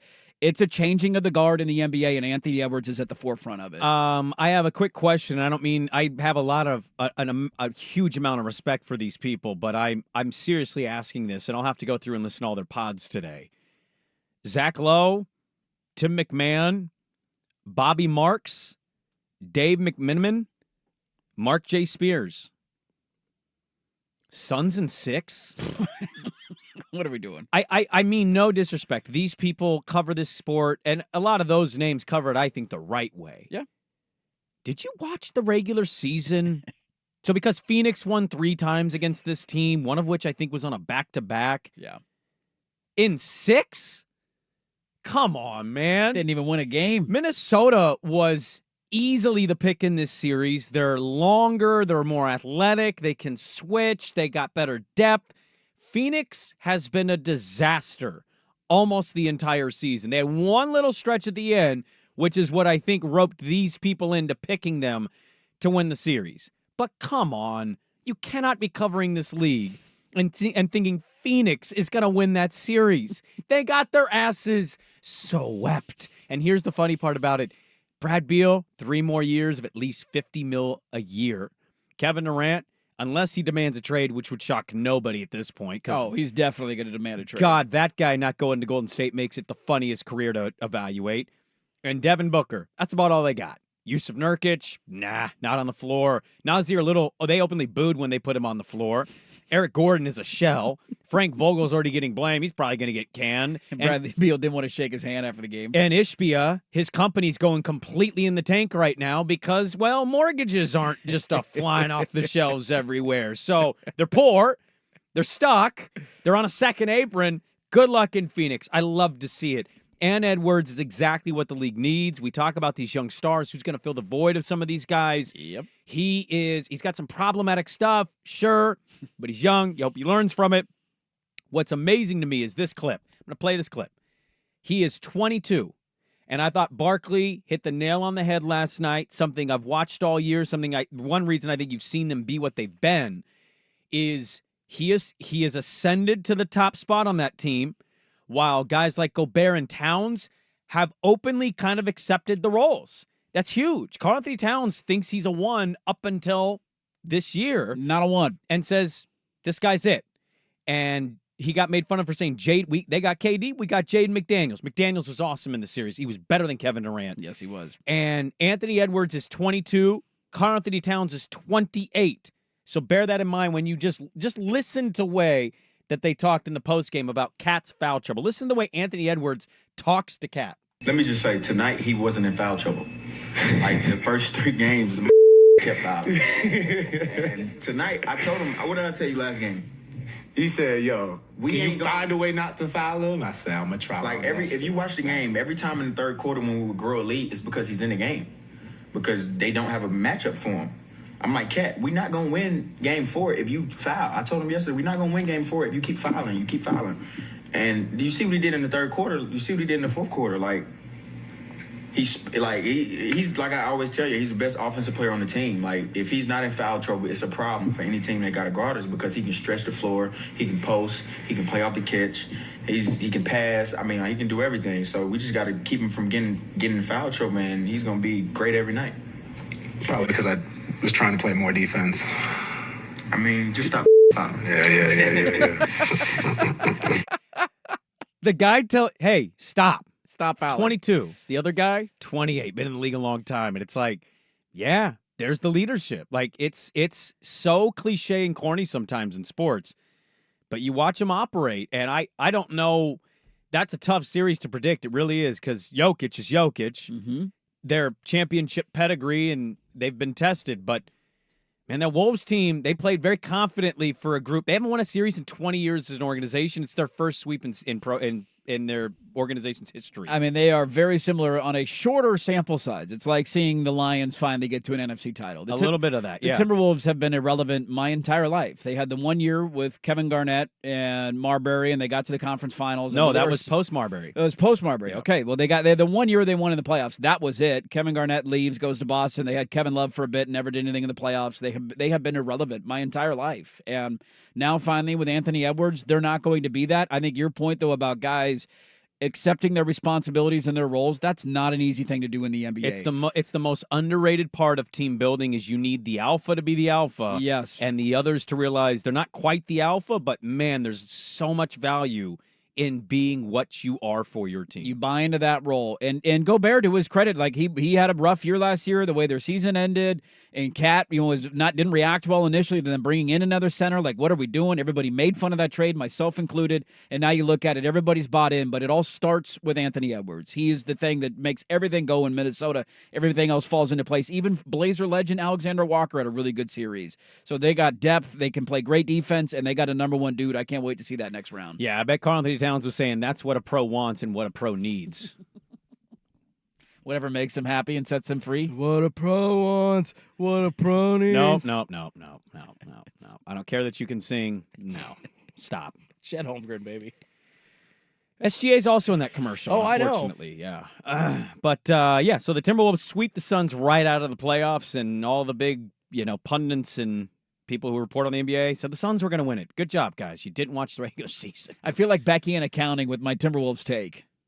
Like NCAA tournament time, like didn't watch anything in the regular season. It's aging beautifully. I He come is in, the I'm most like, exciting. Dude, what are we doing here? Minnesota's loaded. They got depth. They got talent. What am I missing here in Well, this it's the series against Phoenix? T-Wolves. It's the T-Wolves. Sure, Anthony Edwards is different. A lot more to get to. Dirt and Sprague back with more, but first, Schulte with a sports update. Now, from the Fan Sports Desk, a Sports Center update on 1080 The Fan. First on The Fan, the Phoenix Suns becoming the first team eliminated from the NBA playoffs as the Minnesota Timberwolves get the 122-116 win, finishing the sweep. The Milwaukee Bucks almost able to get it done against the Pacers without Dame or Giannis, but Indiana takes a 3-1 series lead after a 126-113 win. 29 points from Miles Turner to lead the way for the Pacers. A heartbreaking loss in Dallas as the Mavs come back from a 31-point deficit against the Clippers, but still not enough as LA gets the 116-111 win, tying that series at 2 games apiece. The Knicks taking a 3-1 series lead over the 76ers with a 97-92 win. Jalen Brunson going off for 47 points in that one. In baseball, the Mariners not able to finish their series sweep against the Diamondbacks as Arizona gets the 3-2 win. The M's still in first place, though, in the AL West. They lead that by half a game over the Texas Rangers as they host the Atlanta Braves up at T-Mobile Park tonight. And in the NFL, the Dallas Cowboys expected to bring back running back Ezekiel Elliott on a 1-year deal. He spent last season with the New England Patriots, where he rushed for 3 touchdowns. More sports scores and stories in 30 minutes. I'm Schulte at the 1080 The Fan Sports Desk. Listen live or on demand on the Odyssey app, the Fan's desktop player, or tell your smart speaker to play 1080 The Fan. The Fan Merch Locker is now open with shirts from the fan shows and hosts you love. Get yours now at 1080thefan.com. Hey, it's Suk. And guys,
All right, welcome back in. 7:39. We're having fun with music today, baby. It's a fun Monday of music. Oof, this is a good one. We need to talk about fan behavior in the final hour of the show because we have a poll question out there that the responses are interesting, and I just want to know, why are you that way? That's my question. Okay. Why are you that way? Make it make sense. That's what I think about AT&T right now. That is the worst athlete commercial of all time. I think it's not the worst commercial, the worst athlete in the commercial. So, what? There's worse overall commercial, just general athlete-related commercials. We could find worse. No way. Any Steph Curry Subway commercial. Yeah. I'll take those any day. Charles Wilson? Barkley.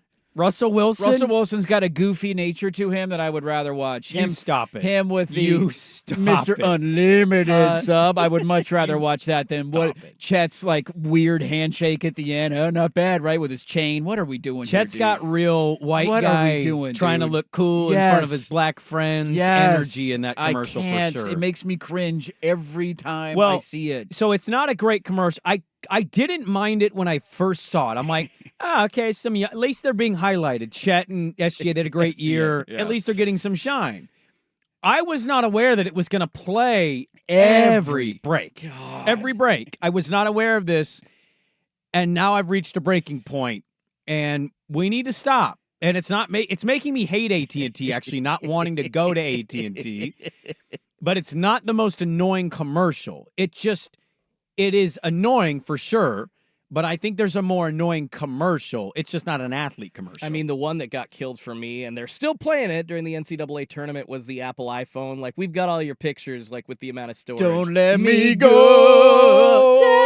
I would rather watch that over Shea and Chet 1,000 times out of 1,000. I don't mind that one because I do go through my photos once in a while, and I'm like, I don't want to delete that. I will kind of play that in my own head of don't delete this, you may regret it. And I'm always like, you're right, I don't want to delete that one. It's kind of a catchy tune, too, if I'm going to be honest with you. Don't let me go. Don't let me go. I think for the 100th time, though, it kind of gets on me a little bit. Here's my only contender in the conversation of most annoying TV commercial right now. It's hard to beat the Chet SGA, two pro athletes that can't singing a Christina Aguilera song, but relating it to a phone service. With leather jackets on.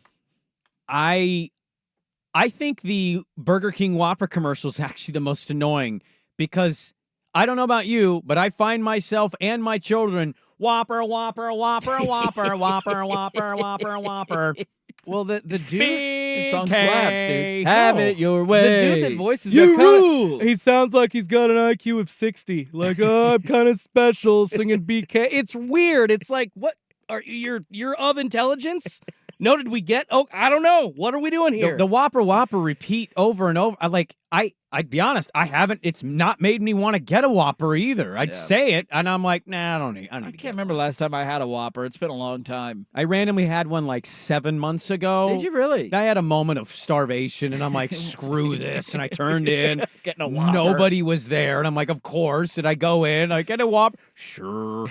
It was delightful. A Whopper is delicious, but that commercial, I think it is slightly more annoying. I think we're just seeing the Chet SGA stuff more because some of us are starting to actually watch basketball. Yeah, that is very true. It started during the NCAA tournament. That's when that commercial started for me. And then I was like, okay, this is a bad commercial, but it won't last that long. And now it is playing every commercial break of every NBA game. Yeah. It will not stop. Noah Garfinkel is a basketball writer. He had maybe the tweet of the weekend. And it said, check in on the people in your life who are basketball fans. What they are being forced to watch during every single timeout during the playoffs is truly traumatizing and something we would have considered unthinkable even a year ago. I'm asking sincerely here. Check in on your peoples, man. I think it's great to pay for advertising. There could be a slippery slope with this statement. Shouldn't a league step in if it's this loud of stop? This is a net negative for your company, for your athletes. Yes. I'm now anti-Thunder. I hope they lose in the playoffs. It's because maybe if they lose in the playoffs, they'll stop running the commercial. Let's use another marketing company next time. Their ideas are too cheesy for us. It's like an approved list of marketing companies for the NBA, something like that. I mean, what's the approval rating? I mean, presidents are always at 40 or less %. See? AT&T's got to be hovering around 30 or less % Oh, right now, right? has to be in the teens. It's dude. making you kind of hate AT&T. The only people that like the commercial are the sicko OKC fans. I would say rational-minded OKC fans also hate it. It's like those weird ones that think that they invented standing up before you make a shot. Not a chance. Acted in like hell. they were the best basketball fans in the league when they first got a team that had Kevin Durant and Russell Westbrook and James Harden on it. This is a universal hatred. I think even the rabid Reddit Thunder fans. I'll have to go check their Reddit page. Yeah, check the Reddit page. I bet you even they are like, all right, I love our guys, but come on, man. Every break. See, every break. That's the problem with the U.S. is there's too many damn people, so it's like half of everybody likes something, half don't. And if a company likes like this commercial that's making 51% like it, that's good enough for us. 49% we don't give an S about you. I mean, probably they're getting what they want out of it because it's controversial, and so everybody's talking about it. But I don't think it's going to push anybody towards AT&T. Is there a worse athlete commercial that you can think of? That like stars athletes, let us know because I'm sure there is one out there that's not popping to my head. But Megan Rapinoe looked awful every time she was doing either Subway or. I don't really remember any of her ads. When you don't smile, you just she's like her ads are memorable enough for you to remember. She was stuck in there, and she's like, "Yeah, I'm here," and it's just like, okay. See, I feel like what will take this one over the top is the repetitiveness of it. Like there probably are individual worst commercials, but they didn't run every commercial break of every game. So like if you saw this commercial once a week, you'd be like, oh, that's a bad commercial. And then you go about your business. You would forget about it. But when it's shown at the end of the first quarter, and then the end of the second quarter, and then halfway through halftime, and then in the third quarter, and then in the fourth quarter, and then, oh, by the way, there's 3 more NBA games coming up, and it's going to be shown during every one of those as well, that's when it hits its breaking point. John McIntyre is on a list for Bic shavers. Okay. He's got one that he had out there. Hunter Pence has a Lissio's Bakery commercial that I guess is supposed to be. That must be a local ad. Haloti Nada, Thompson Creek Window Company. Yes. He's got one, some local. Y'all remember the Brett Favre like copper sleeve commercials? Yeah, Or it's the- great. yeah, Him and Jerry Rice tearing yeah. people up, dude. that one didn't Stealing bother from me. poor people. Brett Favre became the as seen on TV king, along with Wrangler, of course. After He did. retired. Wrangler, real company. This is Mississippi Legends, man. We had the LaMarcus Aldridge. What car company did they do? Remember those where they sang the song? Oh, that was a McLaughlin Auto or something, McLaughlin wasn't Toyota it? or McLaughlin something? Auto Mart. Yeah. See, I think there's local commercials that Yeah. are like corny and bad, but we love them because they're in our market and it's our guys. I'm blanking on. I'm trying to look up like national spots the way that AT&T was, and I'm blanking right now. Okay. I still think. See, I don't even remember what Megan Rapinoe's done in a commercial. either. Russ Wilson having any endorsement is wild to me. Why you got to hate on Mr. Unlimited, man? You just don't want to be unlimited. You don't want to live unlimited. That's a shame. Which Russell am I getting? You need to unlimit yourself. I guess. Let's unlimit ourselves in the next segment and talk about Damian Lillard, man. It just keeps going down. What a bad break for that dude over the weekend. Some other thoughts on the NBA playoffs next on The Fam. Who's stinking it up? Do not go in there. It's time for Who's Stinking It Up, a sports lowlight that's ripped from the headlines. We couldn't do diddly poo. Brought to you by Three Mountains Plumbing. Schedule your appointment online at threemountainsplumbing.com. Under 3 minutes to go in the first. Booker, short. Rebounded by O'Neal. Suns get another chance with Gordon. Off the dribble, Gordon met there by McDaniels. Do not go in there. There's Iron Eagle TNT. Timberwolves get the sweep of the Suns. Something about watching the home team with massive expectations just disappoint in front of their home crowd and borderline be booed. I really enjoyed it. Quotes from before the season, Devin Booker, quote, saying it respectfully, I don't know how teams are going to guard us. Kevin Durant, quote, you can't guard all of us at once. Good luck to opposing defenses this season. They're going to need it. Suddenly, Rich Owner going a little broke. All those contracts in lock, and they've got no ability to sign guys. Who's thinking it up? The Suns, brought to you by Three Mountains Plumbing. Make plumbing and electrical services delightful. Get your time back with the pros tackle the projects you need completed. Schedule an appointment online. Three Mountains Plumbing. That's threemountainsplumbing.com. Hey everybody, Sprague here. Is your water heater in good condition? My friends at Three Mountains Plumbing are here to make sure your water heater is working properly, and they'll do the job for you so you have more time to do fun things. Because do you really want to use your time this spring trying to do maintenance on your water heater yourself? I know letting Three Mountains Plumbing work on my water heater saved me valuable time, and it put my mind at ease. Don't use the internet.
and having his career in Portland end that way, playing for a terrible owner, to going to Milwaukee, having a bad head coach hired right out of the gate, then firing that head coach, and then, hey, maybe they'll figure it out in the playoffs, and then his number one guy gets hurt, and then despite him playing at a high level, he also gets hurt.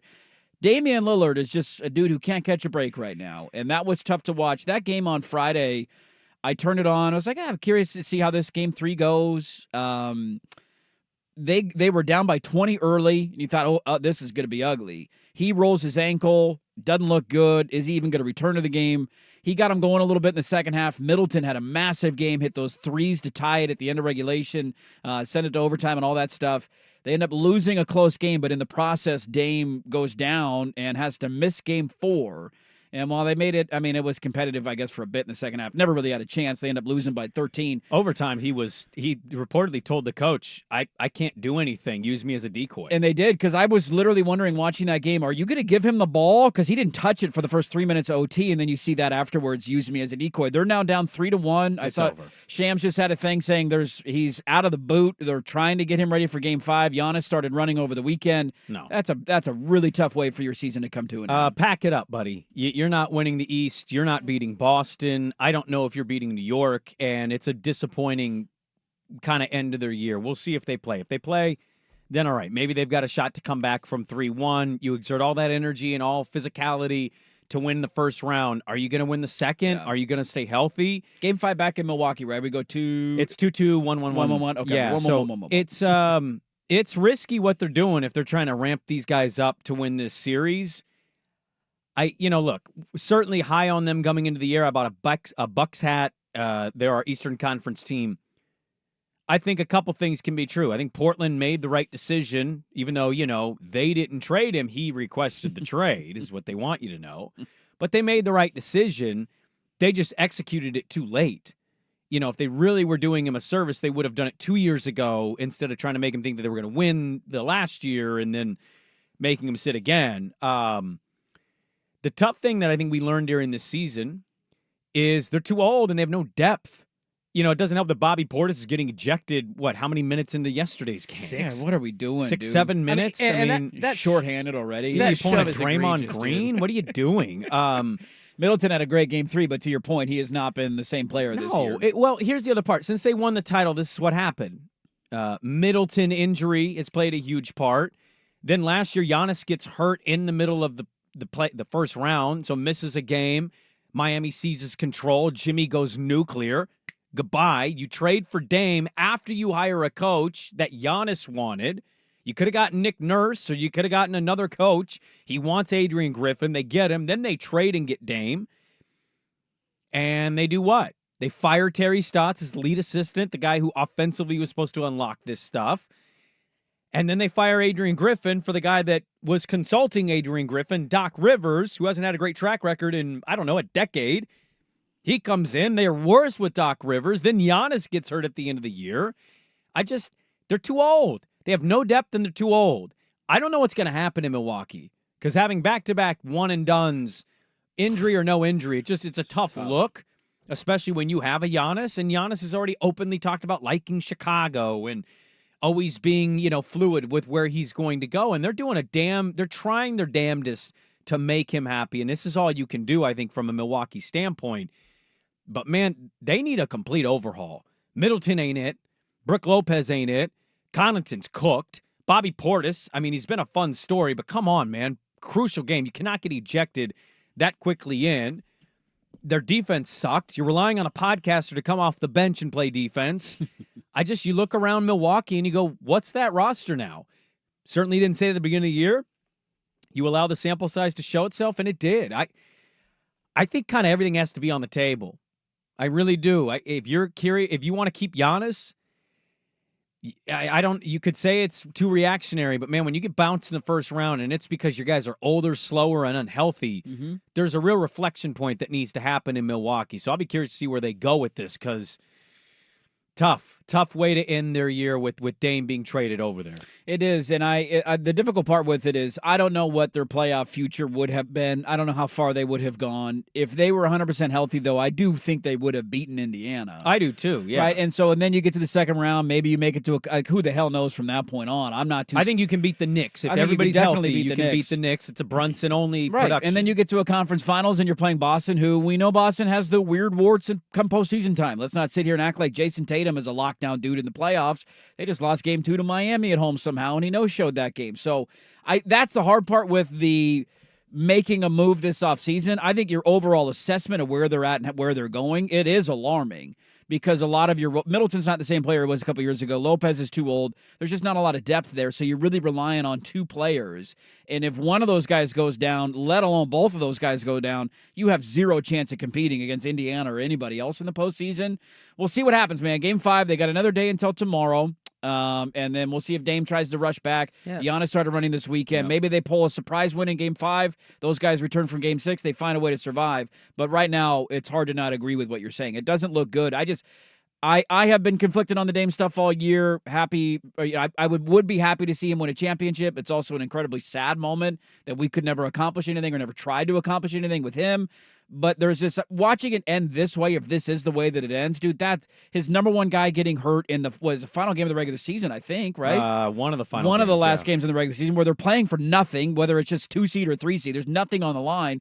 He's having this great postseason run where he's dominant. I know it wasn't great in the second half, but really good numbers in Game 1, Game 2. He got going in the second half of Game 3. You get this injury, and now his season might be done as well. It's a really tough way to go out. It's a risky thing if you try to amp these guys up. You don't want to throw it out there. And the other part of this too. Look what happened with Kawhi to that point. They already had Kevin to sit Durant too. Yeah, had to sit him back out. You hate to say it because he's the local superstar guy who still people love, but point guard history, when you start getting banged up and you reach a certain age, man, it's tough to age at that height, at that position. You know, some guys just kind of fall off the cliff, and I hope that's not what's happening. Certainly hope he comes back healthy, rooting the heck hell for him, but I don't know how you don't start having kind of those thoughts of how is he going to age? Yeah. He's what, 34? 34 years old. 33, 34, somewhere. 33, 34 years old. He's whatever he is, he's going to turn another year older, I think, in July. So, yeah. I don't know how it's going to go for him, but really unfortunate break that they caught in Milwaukee. 33 turns 34 in a couple of months in July. So we'll see how that goes. But a rough look for Milwaukee. They lose. They're down 3-1 facing elimination tomorrow night back at home in the playoffs. We got some other thoughts on the other series we haven't talked about yet. I have a question for fandoms that I've seen a lot of this over the weekend, and I'm curious why people are that way. Some fun with audio to play for you. More NFL draft thoughts. It is a loaded final hour. Don't go anywhere. Dirt and Sprague on 1080 The Fan. This April, spring into something new at your local Crunch Gym. Hey, it's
YouTube, as we are every morning. Thanks, everybody, for tuning in. Thankfully, Schulte did not turn on the camera there. I dropped my banana. You didn't eat it. And I didn't eat it. You, Mr. 5-second, 10-second, 5-minute rule guy, suddenly a germaphobe. Interesting. Well, no, I said the floor, it depends on the floor. Yeah. It's got to be a floor that I trust. If it's a floor that I trust, I don't care how long it's on the floor. I'll still eat it. This floor is disgusting. Yeah, and Mechanic puts his bare feet on this table. Yeah.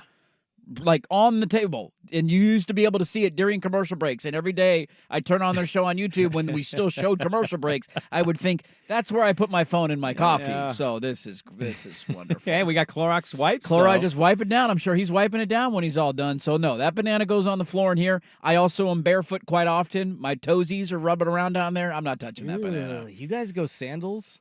No, he's an open. Yeah, I'm not. I let my toes breathe. I'm baby. a socks with slides guy. I love slides. Basketball through and through. Yeah, absolutely. But in the studio, He's a thong sandal man. Oh, you call He them likes it between the thongs. toes. Yeah, the thong. Yeah. Once the temperature hits 60 degrees, Yep. shoes are done. And about mid-May, you'll see him every day come in. Shoes are done. With just worn-ass sandals. Until October. With that thong between his big toe. I will wear thongs every day until October. Please paint your toes like Caleb Williams. Please. I beg you. Yeah, you could spell something on him. Should I? Yeah. Actually, you know what? Next bet, if we ever do a bet coming Toenail up this summer painting? for the duck season or something, yeah, Dude, I think some that's- toenail painting has to happen. Are we going to allow, what do they call the foot one? Is it a pedicure? Yes.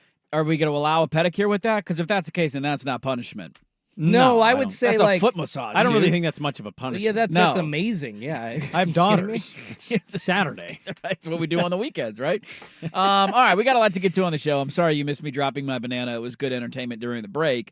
I want to get to a couple of quick NFL draft nuggets that we did not get to, including one pick that we talked about on Friday.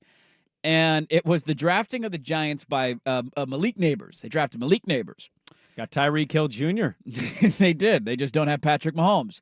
Throw a 4-yard pass. Can Daniel Jones do that? Maybe That's he all could. he needs to do. Vanilla Vic could run. We know Vanilla Vic can run. I think he had the most catches of 5 yards that broke to touchdowns in college football last year. So, that's the thinking here. There was a clip of Malik Neighbors on an Instagram Live. I can't remember who it was, but it was before the draft. A lot of people were speculating the Giants might take him, and he was on an Instagram Live, and somebody had asked him the question, how would you react if Daniel Jones was your quarterback in the NFL? And he basically turned the Instagram Live off immediately without answering the question. So that doesn't set things up very well. Now, we talked about this pick. We played some audio for you on Friday of a Giants fan saying, what the hell are we doing? Who's going to throw him the football, draft a quarterback, keep drafting quarterbacks until you can't draft quarterbacks anymore?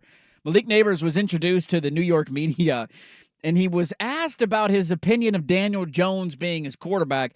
See if you can catch the name that he uses for his quarterback. Talked with Daniel Jones yet? I actually did talk to Daniel Jones. He was just like, I'm happy that you're here. We're gonna hit the ground running, and then learn. He's gonna learn about me. I'm gonna learn about him, and we're gonna get together. I know it's very early, but what do you make of him as a quarterback? I'll wait till I get here to see, all that. I'm just happy to be here. Great organization, here. So I'm just happy to be here. Is there any way that we can clip that out, Schulte, and have that be a drop? He called him. I'll stop it after you hear it, but listen when he says his name. Talked with Daniel Jones yet? I actually did talk to Daniel Jones. He was just like, I'm happy. He switched the D and the J. Daniel Jones. Yeah, Daniel Jones. You guys big fans of Daniel Jones? Hey, who hasn't done that? It's a presser for his people opening made jokes career. because who was his college quarterback? Jaden Daniels. Those are the initials. JD. He went Daniel Dones. Okay, Daniel all right. Dones. Jaden Daniels. Hey, Malik Neighbors loves himself some Malik Neighbors. He does. He's already talking third person in New York. He is. A lot of people think he could be an OBJ type this year with the electricity and just kind of the personality type. I'll echo what I said on Friday's show. I love this pick. You go watch any of the tape. You can certainly make arguments of who helped who the most at LSU between him and Jaden Daniels. Brian Thomas, also a good player too. But, man, this dude is fast. His speed comps to Tyreek Hill. This whole idea that, you draft a quarterback, and it's going to happen next year. We've already done it. And I think we could do that tomorrow is what the mocks say of 2025. Shedeur Sanders, Carson Beck. There's going to be another name because I talked to our resident Giant fan, Ryan Cooley, and it's How many people were really talking about Jaden Daniels at this point last year? He had a good year at LSU, but not number 2 overall pick good. Well, no, because it was a little Joe Burrow-esque. His first year was okay. Yeah. This was the year he catapulted. He exploded. Somebody is going to take a leap next year that we're not talking about. Oh, without a doubt. But this is what they do. It's like go all in, and quarterback is certainly the most important. I don't believe in Daniel Jones. I just think it's kind of ridiculous to run an organization where you're taking a quarterback every top 10 pick you get every time. What happens if you go 0 for 10? Well, then you're the Cleveland Browns. Okay, but Giant fan, and we played the Nick Costos cut. I love Costos. He's a prototypical New York sports fan. Like, if he's not all about it and it's not the one thing he wants the most, then it's like the dumbest thing you can do. Sure. I just don't think they have enough rationale over there to step back and say, well, if Neighbors plays the way he did in college in the pros and looks like Tyreek Hill, Daniel Jones can throw 3-yard passes. Can he not? Can he throw 4-yard passes? I actually did talk to Daniel Jones. I mean, Daniel Jones, and maybe that's what we call him now, is Daniel Jones. That we have to call him that now. That's I think his he new needs, name. you know, the Giants get to the playoffs, we'll call him Daniel. Until that, he's Daniel Jones. Daniel Jones can throw 4-yard passes. And if that means Malik Neighbors goes 25 yards, I just let Dayball operate here. You like him, let him cook. I viewed that pick as more of the ownership saying, you're not in trouble. Okay? We want to win, but you're not in trouble. I think if he forces a quarterback he's not in love with, they could have taken J.J. McCarthy. They could have taken Michael Penix. They could have taken Bo Nix. Did they? They did not. Is he got a quarterback reputation? So, where are you at? You either trust the guy or you don't. I love Malik Neighbors. I think he's a great player. And if he makes all these big plays this year, what are we going to say? Let them operate, figure out what they have, and then obviously Daniel Jones is not going to be their future. So just give it some time. I think the tough part with what you're saying is not wrong because there are a lot of teams, and we advocate against this every year, of taking guys in the top 10 who are not worthy of top 10 picks. There's a lot of dumb NFL teams that will do that, and you just keep reaching and reaching and reaching, and it backfires on you. The tough other flip side of that coin is I think we all kind of know who Daniel Jones is or Daniel Jones is. We know who Daniel Jones is. Right, he's not great. Vanilla Vic. He had one good year, and that even wasn't that good of a year. He just was a decent runner. Yes. Saquon was great. They won a playoff game, and you're like, oh my God, let's give him the extension. He was atrocious last year. They look lost. The tough part with it is at some point you have to answer that question. You do. And that's so if it's if not now, when? At some point, then do you trade up and go get a guy? Is there going to be a guy in free agency? Do you try and trade for a guy on another team? At some point, you have to solve that, and it's just not an easy thing to solve unless you're the 49ers and you luck into it with the last pick of the draft, right? The Niners struck out with the 3rd overall pick. If they didn't draft Brock Purdy with the last pick of the draft, what the hell are we saying about the Niners right now? Jimmy Garoppolo is probably still there, who's unreliable and can't stay healthy. Trey Lance is clearly not the dude. He can't even, he's got traded for a 4th-round pick. It's not an easy thing to solve. And so I see both sides of this argument of go get a weapon, trust your guy, see what you can do with Malik Neighbors. I get it. But then you're in the same spot next year that you were this year. What if you don't love that quarterback class? Then what do you do? Well, do you wait another year to go draft your quarterback? Do you try and trade for a guy on another team? Okay, so in this... That's the hard part with it. Certainly, and you seem like you lean a little more of the New York fan that's upset they didn't take a quarterback That's here. largely because I'm a believer in Michael Penix, and passing on him, I think, is a mistake to put him with Brian Daboll. And it could be. I love Penix too. I got big Penix energy. But Daboll watched the tape. He could have taken him. He could have taken any one of those 3 quarterbacks. He didn't. So what does that say? You want him to take a quarterback he doesn't fully believe in? I don't know. I just think, also in the league, of teams with current franchise quarterbacks or quarterbacks they've locked into contracts that we would deem big, how many have ones that can win Super Bowls? Yeah. What the hell did the Dallas Cowboys do this draft? They signed Ezekiel Elliott today. Awesome. Great job. They talked about another player drafted by a different team and how amazing in an interview he was. You could point this finger at how many franchises. Half the league, if not more. And Daniel Jones certainly is not as good as Dak or Jalen Hurts or... I actually did talk to Daniel Jones. Daniel Jones, we get where he is, okay? We all are on the same page there. I'm not disagreeing with it. I'm just saying, Daniel Jones, I think more frequently has won a playoff game than Dak. No, I think they both won a playoff game a year ago. Great. Cool. Yeah, So- because remember, Dak beat they Buck they lost Brady's- to the Niners yeah, in the and lost to divisional the round. Niners. Awesome. And the Daniel J- Jones also got to the divisional round that year. How'd that work out for both teams? He did. They both So, got like, the same way. I think we just were way too reactionary with some of this quarterback conversation. 6 win in the first 12 picks. It took like 130 more picks for the next one to get taken. Is that an indictment on those organizations that should be preparing for their future? You can maybe make the case, or maybe they evaluated the tape and say, Spencer Rattler doesn't really do much for me. I just, and even 2 of those, and maybe 3 if you want to throw McCarthy in those, 3 of those were reaches. Yeah. By a lot of football fans' minds. For sure. I think the Giants saw a weapon and said, I want one of those. Miami has one. It looks fun. What were we saying about Tua before Tyreek got there? So I'm not saying Daniel Jones will become Tua, but I'm just saying, like, 4-yard passes don't seem difficult if you can get to a guy who can run 22 miles an hour. What's going to make it tough, and I said this on Friday too, it's funny how draft picks are largely viewed not only how they do, but then who is drafted around them and who you had the chance to go get. That's the biggest thing I think Giants fans are going to watch. You get a good early game from one of those guys that got like Bo or McCarthy For or sure it's gonna Penix ends hurt. up playing. Yes. Like if he has a Yes. good game in the first month of the Yes. season, everybody's going to be screaming, 100%. we should have taken that guy after one game. That's all Yeah. it'll take because people freak out in New York. That's the way it works. But Daniel Jones, very excited to meet his new weapon, Malik Neighbors, and I can't wait to see how they team up. Should be a lot of fun. I actually did talk to Daniel Jones. So that was Like, one what of if my he's favorites. offensive rookie of the year? He's not going to be with Daniel throwing to him. Come on. All right. I will bet. I will. This is a take. Save this one for a reminder in 9 or no, what would it be like 12 months? We'll see. Where are we at on Malik Well, 12 Neighbors? months. We'll be in April again. Well, after the Hopefully first we year. know the answer before that. And then we're revisiting the Giants, who are likely drafting in the top 10. Is this the year they go get a Sure. quarterback? I'll bet you a toe painting right now. Oh, toe painting bet. Like, do you no- want to no paint rookie- your toes? I Is do that not. really what you're I angling do for? not. I think you do. Yeah, I think Nope. you do. I think you do. It's okay. It feels great. I have 2 theories on Schultz. Get somebody rubbing your toes, dude. It's delightful. I think Schultz wants to paint his toes, and the amount he mentions her, I think you secretly have a crush on Megan Rapinoe, and those are my 2 takeaways on Jordan Schultz. You were so wrong, but okay. I'm just saying, Neighbors. full body boner for 2 weeks. Look at Neighbors' offensive rookie of the year odds. They're kind of juicy. Are they juicy They're odds? juicy. I haven't looked at any odds yet. I for believe they're awards. 12-1 or 16-1. So it's like Who's the favorite? Is it got to be Caleb, right? it's Caleb. Yeah. Caleb is just a little over 2-1. Not good odds. I mean, he'll probably end up winning it, I guess, but those aren't good odds. I wouldn't be surprised if one of those wide receivers took it home. Yeah, I got the odds right here. So Caleb, Marvin Harrison, Jaden Daniels, JJ. Neighbors is 14-1. 14-1. He's right behind all the quarterbacks and Marvin Harrison Jr. There you go. I want to have some fun with audio, and we will do that coming up next on The Fan.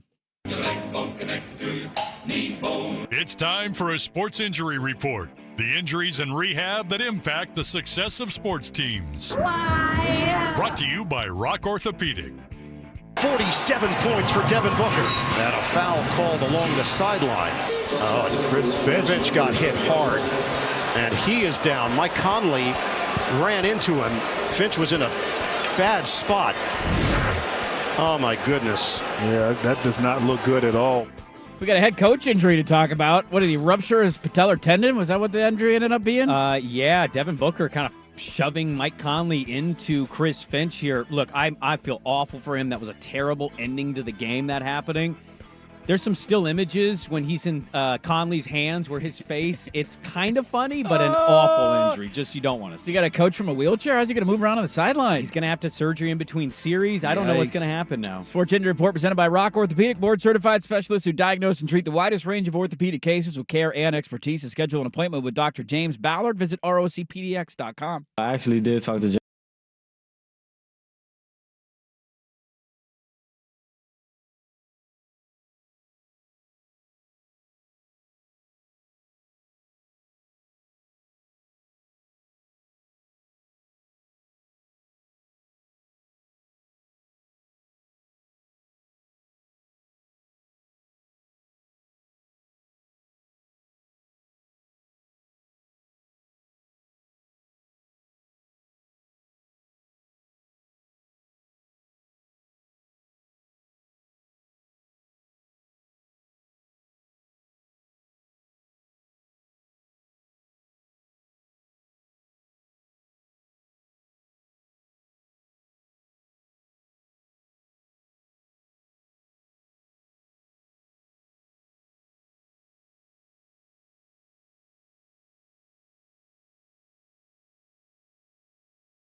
We make fun of Swigard. We have fun with Swigard on this show, but the station in general tends to like lean into the we think. Yeah. Swigard can be He's a he's a really guy. good play-by-play guy. He just won't put a resume. He will not apply for anything. He will not move to a different city. That dude, if you tell me that's a Major League Baseball play-by-play person on television, yes, I can tell you confidently. Some people may hate him because, well, nobody has 100% approval rating, except maybe Ian Eagle and Kevin Harlan. That guy could call Major League Baseball if that's the qualifications. See, I would say that about Kevin Harlan, and then Jeff Russ walked in one day after the show and said he hates Kevin Harlan.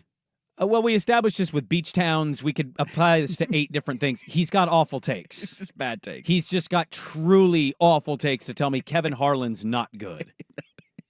Come on, man. I mean, remember the Collinsworth? His kids, like Jack Collinsworth. Yeah, is the university, NBC. He got sorted out, though. He got turf. I told no you. longer doing Notre Dame games. You get to a point where nepotism runs its course or whatever, and it'll get sorted out. So either she'll get better, or they'll figure that out in a year or two or whenever they sell the team to somebody that cares. The Change.org petition has, I believe, 575 signatures, so it's not a huge group of the fans. About the attendance. About the number of people that go to their games. So the people that go to the games are watching the game. They're That's it. voting this gal out of all they office. Get her out of here. Hey, if a player from a college that is your rival goes to a professional team that you root for, do you have a hard time rooting for that player? Get to that next. First, your Schulte with SportsCenter. Now, from the Fan Sports Desk, a SportsCenter update on 1080 The Fan. First on The Fan, a lot of NBA playoff action, starting with the Phoenix Suns becoming the first team eliminated as they get swept by the Minnesota Timberwolves, 122-116, the final yesterday. The Milwaukee Bucks almost able to get it done against the Pacers, sans Dame or Giannis, but Indiana takes a 3-1 series lead with a 126-113 win thanks to 29 points from Miles Turner. There was a heartbreaker in Dallas. The Mavericks came back from a 31-point deficit against the Clippers, but it was not enough. Los Angeles gets the 116-111 win to tie that series at 2 games apiece. The Knicks taking a 3-1 series lead over the 76ers with a 97-92 win. Jalen Brunson going off for 47 points in that one. In baseball, the Mariners not able to finish the series sweep against the Diamondbacks as Arizona gets the 3-2 win. Mariners are still in first place in the AL West, though, by a half a game over the Texas Rangers. The Braves come to town to face off against Seattle tonight at T-Mobile Park. In the NFL, the Cowboys are expected to bring back running back Ezekiel Elliott on a 1-year deal. He spent last season with the New England Patriots rushing for 3 touchdowns. More sports scores and stories in 30 minutes. I'm Schulte at the 1080 The Fan Sports Desk. Listen live or on demand on the Odyssey app, the Fan's desktop player, or tell your smart speaker to play 1080 The Fan. Do it every morning. Dirt and Sprague. Weekdays 6 to 9 a.m. on Portland's sports leader, 1080 The Fan. So, how's your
All right, welcome back in.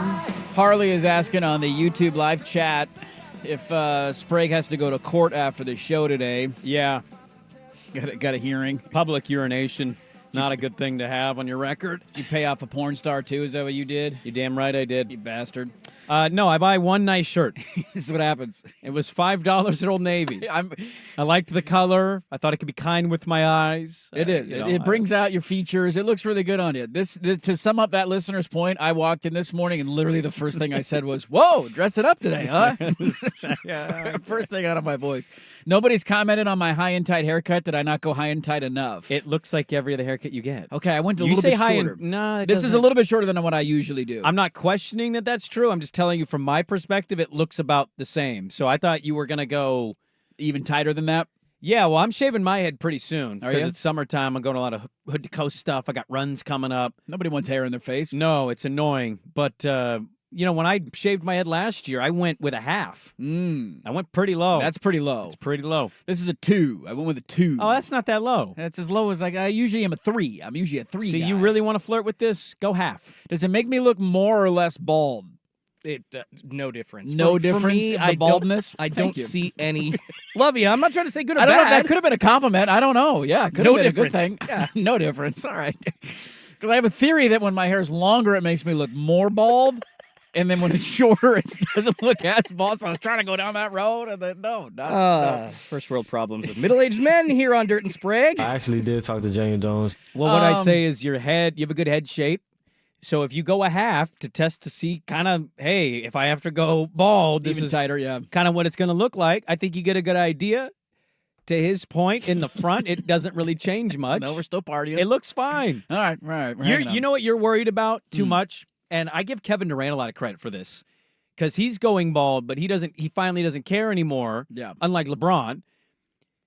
You only, to you, your hairline, it only looks like questionable if the camera's above you. Yes.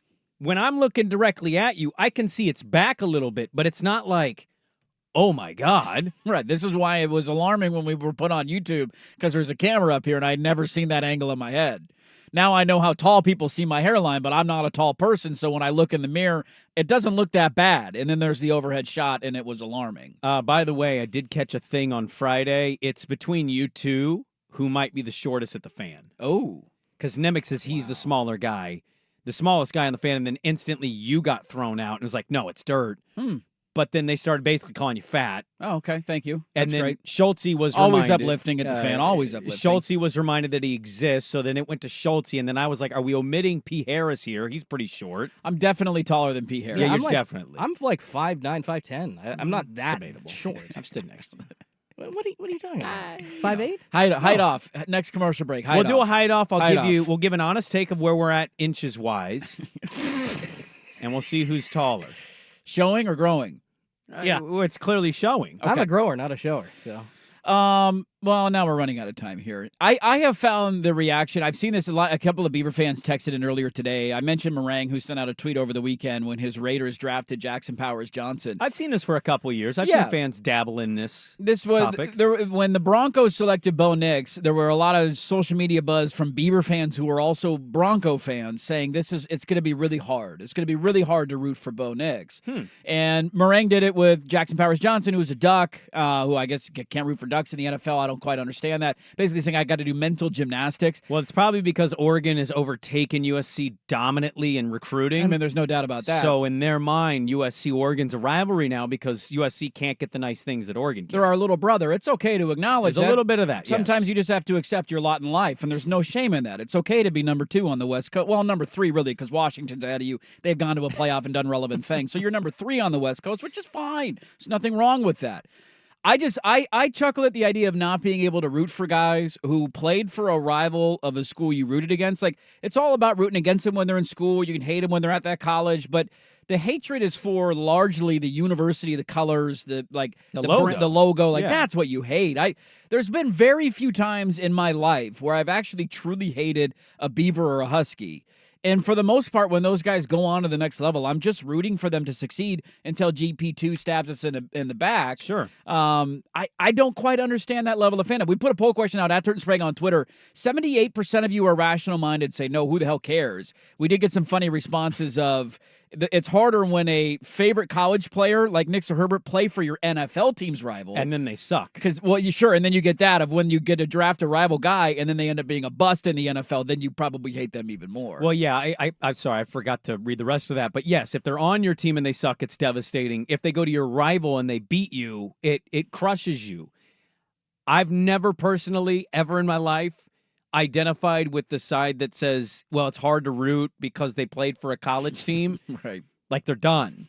This is business now. This is the big boy league. This is the college stuff. Yeah, the only time you hear about the college stuff is if they're on Sunday Night Football. And they might say it or they might say their community or high school at this point.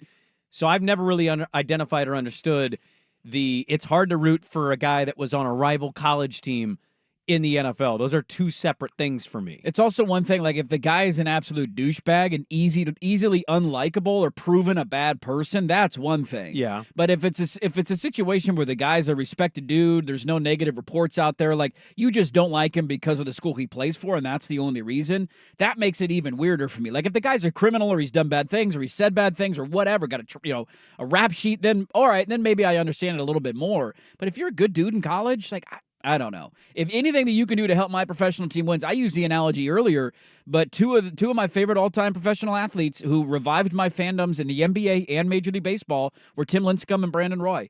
And it was never hard for me to square away the fact that they played for the Washington Huskies. Well, I think the other side, too, is when you get to the pros, if a player that was drafted by your team plays well and then they bolt to a different team, especially a rival. Yeah. Wow. That's different. That's equivalent to the portal jumping in college. Like if you're going to go from Oregon, like I was watching the Duck spring game this weekend because I knew we'd talk about it a little bit today. And out comes guy with tattoos all over, and I used to recognize him once upon a time running the ball 30 yards out on a 4th down at the end of the first half. Atticus Sappington. And I see him in the Duck colors, and I'm like, this is weird. That's Automaticus to you, by the way. Well, it was in Oregon State. We'll see what happens. We know where Oregon's reputation with kickers. But I saw it. I'm like, this is really uncomfortable and weird. Those ones are weird. I'm all for hating though. Like if you transfer in college, like Husky fan, I don't hate him. I just whatever. It felt weird. I don't hate him. Yeah. He's it's a great name, by the way, Atticus. You don't see a lot of those walking around. He was a good player at Oregon State. I'm sure he's going to be great in Eugene. It was really weird to see him rocking the green and the yellow. Just like for Husky fan, it's going to be weird to see Jabbar Muhammad doing his square thumbs down logo when he's playing Washington in November. Doing the box. Yes. Like I'm using my NFL fandom as an analogy. I am a Niner fan, not a diehard, but I fringely root for the 49ers. If they didn't have a quarterback and they drafted Michael Penix, do you realize how jacked I would have been? Yeah. If that would have been their first round pick? And I hate it. Like, that guy's the most terrifying college quarterback I have ever seen my school go against. That's saying something. But every time he threw the deep ball, you knew that this is going to be threaded between two defenders in somebody's hand in the breadbasket, and it's going to be a 38-yard gain. I hated playing Michael Penix. He beat my team 3 times in 2 years in 2 of the biggest games in program history. I would be over the moon if my NFL team drafted him. I mean, if my team got a player, yes. Like, say, I look at, like, the Reggie Bush situation as a kid, I rooted against him in the NFL because he was a USC Trojan at the time. That was, like, the Ducks, they were in the Ducks' way of getting any success in the Pac-10. Sure. You hated Reggie Bush as a in kid, college? Yeah. I'm trying to think back, like, because I am a diehard Duck fan at the time. Now I just appreciate, really good players, and I want my Ducks to win. But, like, Caleb Williams, for instance, damn, he's good. I see him in person. I'm not just mad at it, Should be painting his nails, though. Whatever. He can do whatever he wants. Like, shut up. I do think that there is... Well said, actually. Just shut up. Shut up. I mean, if he wants to be successful, you should get rid of that pink phone case. You know what? Get rid of that. If he wants to win Rookie of the Year, get rid of that pink phone case. You ain't winning in the NFL with one of those. I hope he wins a Super Bowl with his nails painted, puts on a backwards hat, and then takes a photo with a very bright pink phone case. That's the goal. That's, I think, the ultimate goal. Shows up day one like Rodman with pink hair. And Everybody's heads explode. Then he needs to add, like, pink sequins. So just go, like, bejeweled, bedazzled. That'd be a hell of a look. I just, I think it's kind of ridiculous personally. I don't understand it. Quick question. He wasn't recruited by him, so he's a portal jump? Sure. Penix became the greatest quarterback in Washington history this year, right? Because they've got a pretty good little list. They've got the Hewards, Hugh Millen, Warren Tuiasa Moon. Sopo, Warren Moon, Mark Brunell. Like, Mark Brunell, yeah. It's a pretty impressive quarterback history. Did he overtake it, or there's still? I never figured out where Husky fan was on that conversation. I also think it's tough to do that stuff because, like, I think back to even somebody like Jake Locker, who clearly did not have success in the NFL. Right, But that's a his good one. Husky team Yeah. sucked. We knew he was. He the was the problem. only thing that made that team relevant. Yes. Or win any games. He was all that they had. Cody Pickett. Cody Pickett. No, but seriously, I think I heard Brock Huard during the year say he's the GOAT. He might have been the best passer, but I didn't know where that sorted out of greatest Washington quarterback. I don't know how you power rank those guys. I But don't either. Hey, all I'll say, if you're having a hard time with that, it's going to take 1 week, couple of wins, you'll forget about your college rivalries. I'm all for rooting against guys when they play for your rival in college, but when they get to the NFL, NBA, whatever sport, like, I don't know. I don't quite understand that behavior, especially for the local guys, dude. I'm hoping all those local guys go on to have a lot of success in the NFL. Let's wrap it up. We'll get you set for your Monday night in sports. We'll do it next on The Fan. The Herd with Colin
I'm a snake. I think those are exceptions to these rules that we're talking about, where it's like Damian Martinez. You don't have to hate him because it's like college football, whatever. But you can certainly say, I don't want a Miami. You're going to root against Miami this year. Yeah. That's okay. Hey, welcome. The water's warm, baby. Come into the anti-Miami club. We'll root against them together. A very quick shout out. Our good buddy from Omaha, Josh Peterson. Yeah. Broke his goal. He's been running. He's fallen in love with running the last few years. And he does a podcast on the side from his sports show he does in Omaha. He broke his sub 3-hour marathon record. Awesome, dude. By the way, prayers to everybody in Omaha and Lincoln over the weekend. That tornado was terrifying. I got a family who lives in Elkhorn. Yeah. We didn't hear from him for like 36 hours. It was like, is he like what? I think it was because all the cell service was down and all that. But we were terrified for like the Friday and Saturday. I was texting my mom like crazy. Have we heard anything? So thoughts and prayers to everybody out there. That was horrifying. And shout out to Josh, man. Thanks for listening to the show. Is Anthony Edwards him? 87% of you are right, saying yes. Who are the 13%? Idiots. Do you watch the Sun? Do you enjoy watching the Suns get swept? 86% of you say hell yes. 13% of you are from Troutdale. Do you find it hard to root for former college athletes? Question we just asked. 76% of you say no. Who cares? Yeah. Tonight, are we watching Celtics and Heat? No. I mean, I'll put it on, but not like closely at all. I don't need to know the answer to Thunder and Pelicans. Why is OKC only favored by 5.5? Is my only question there. I'll watch the Pelicans get swept. I'm hammering that line. To. Lakers extend the series, or is it over tonight back in Denver? It's over. It's over. You guys got a World Series preview tonight. Come on.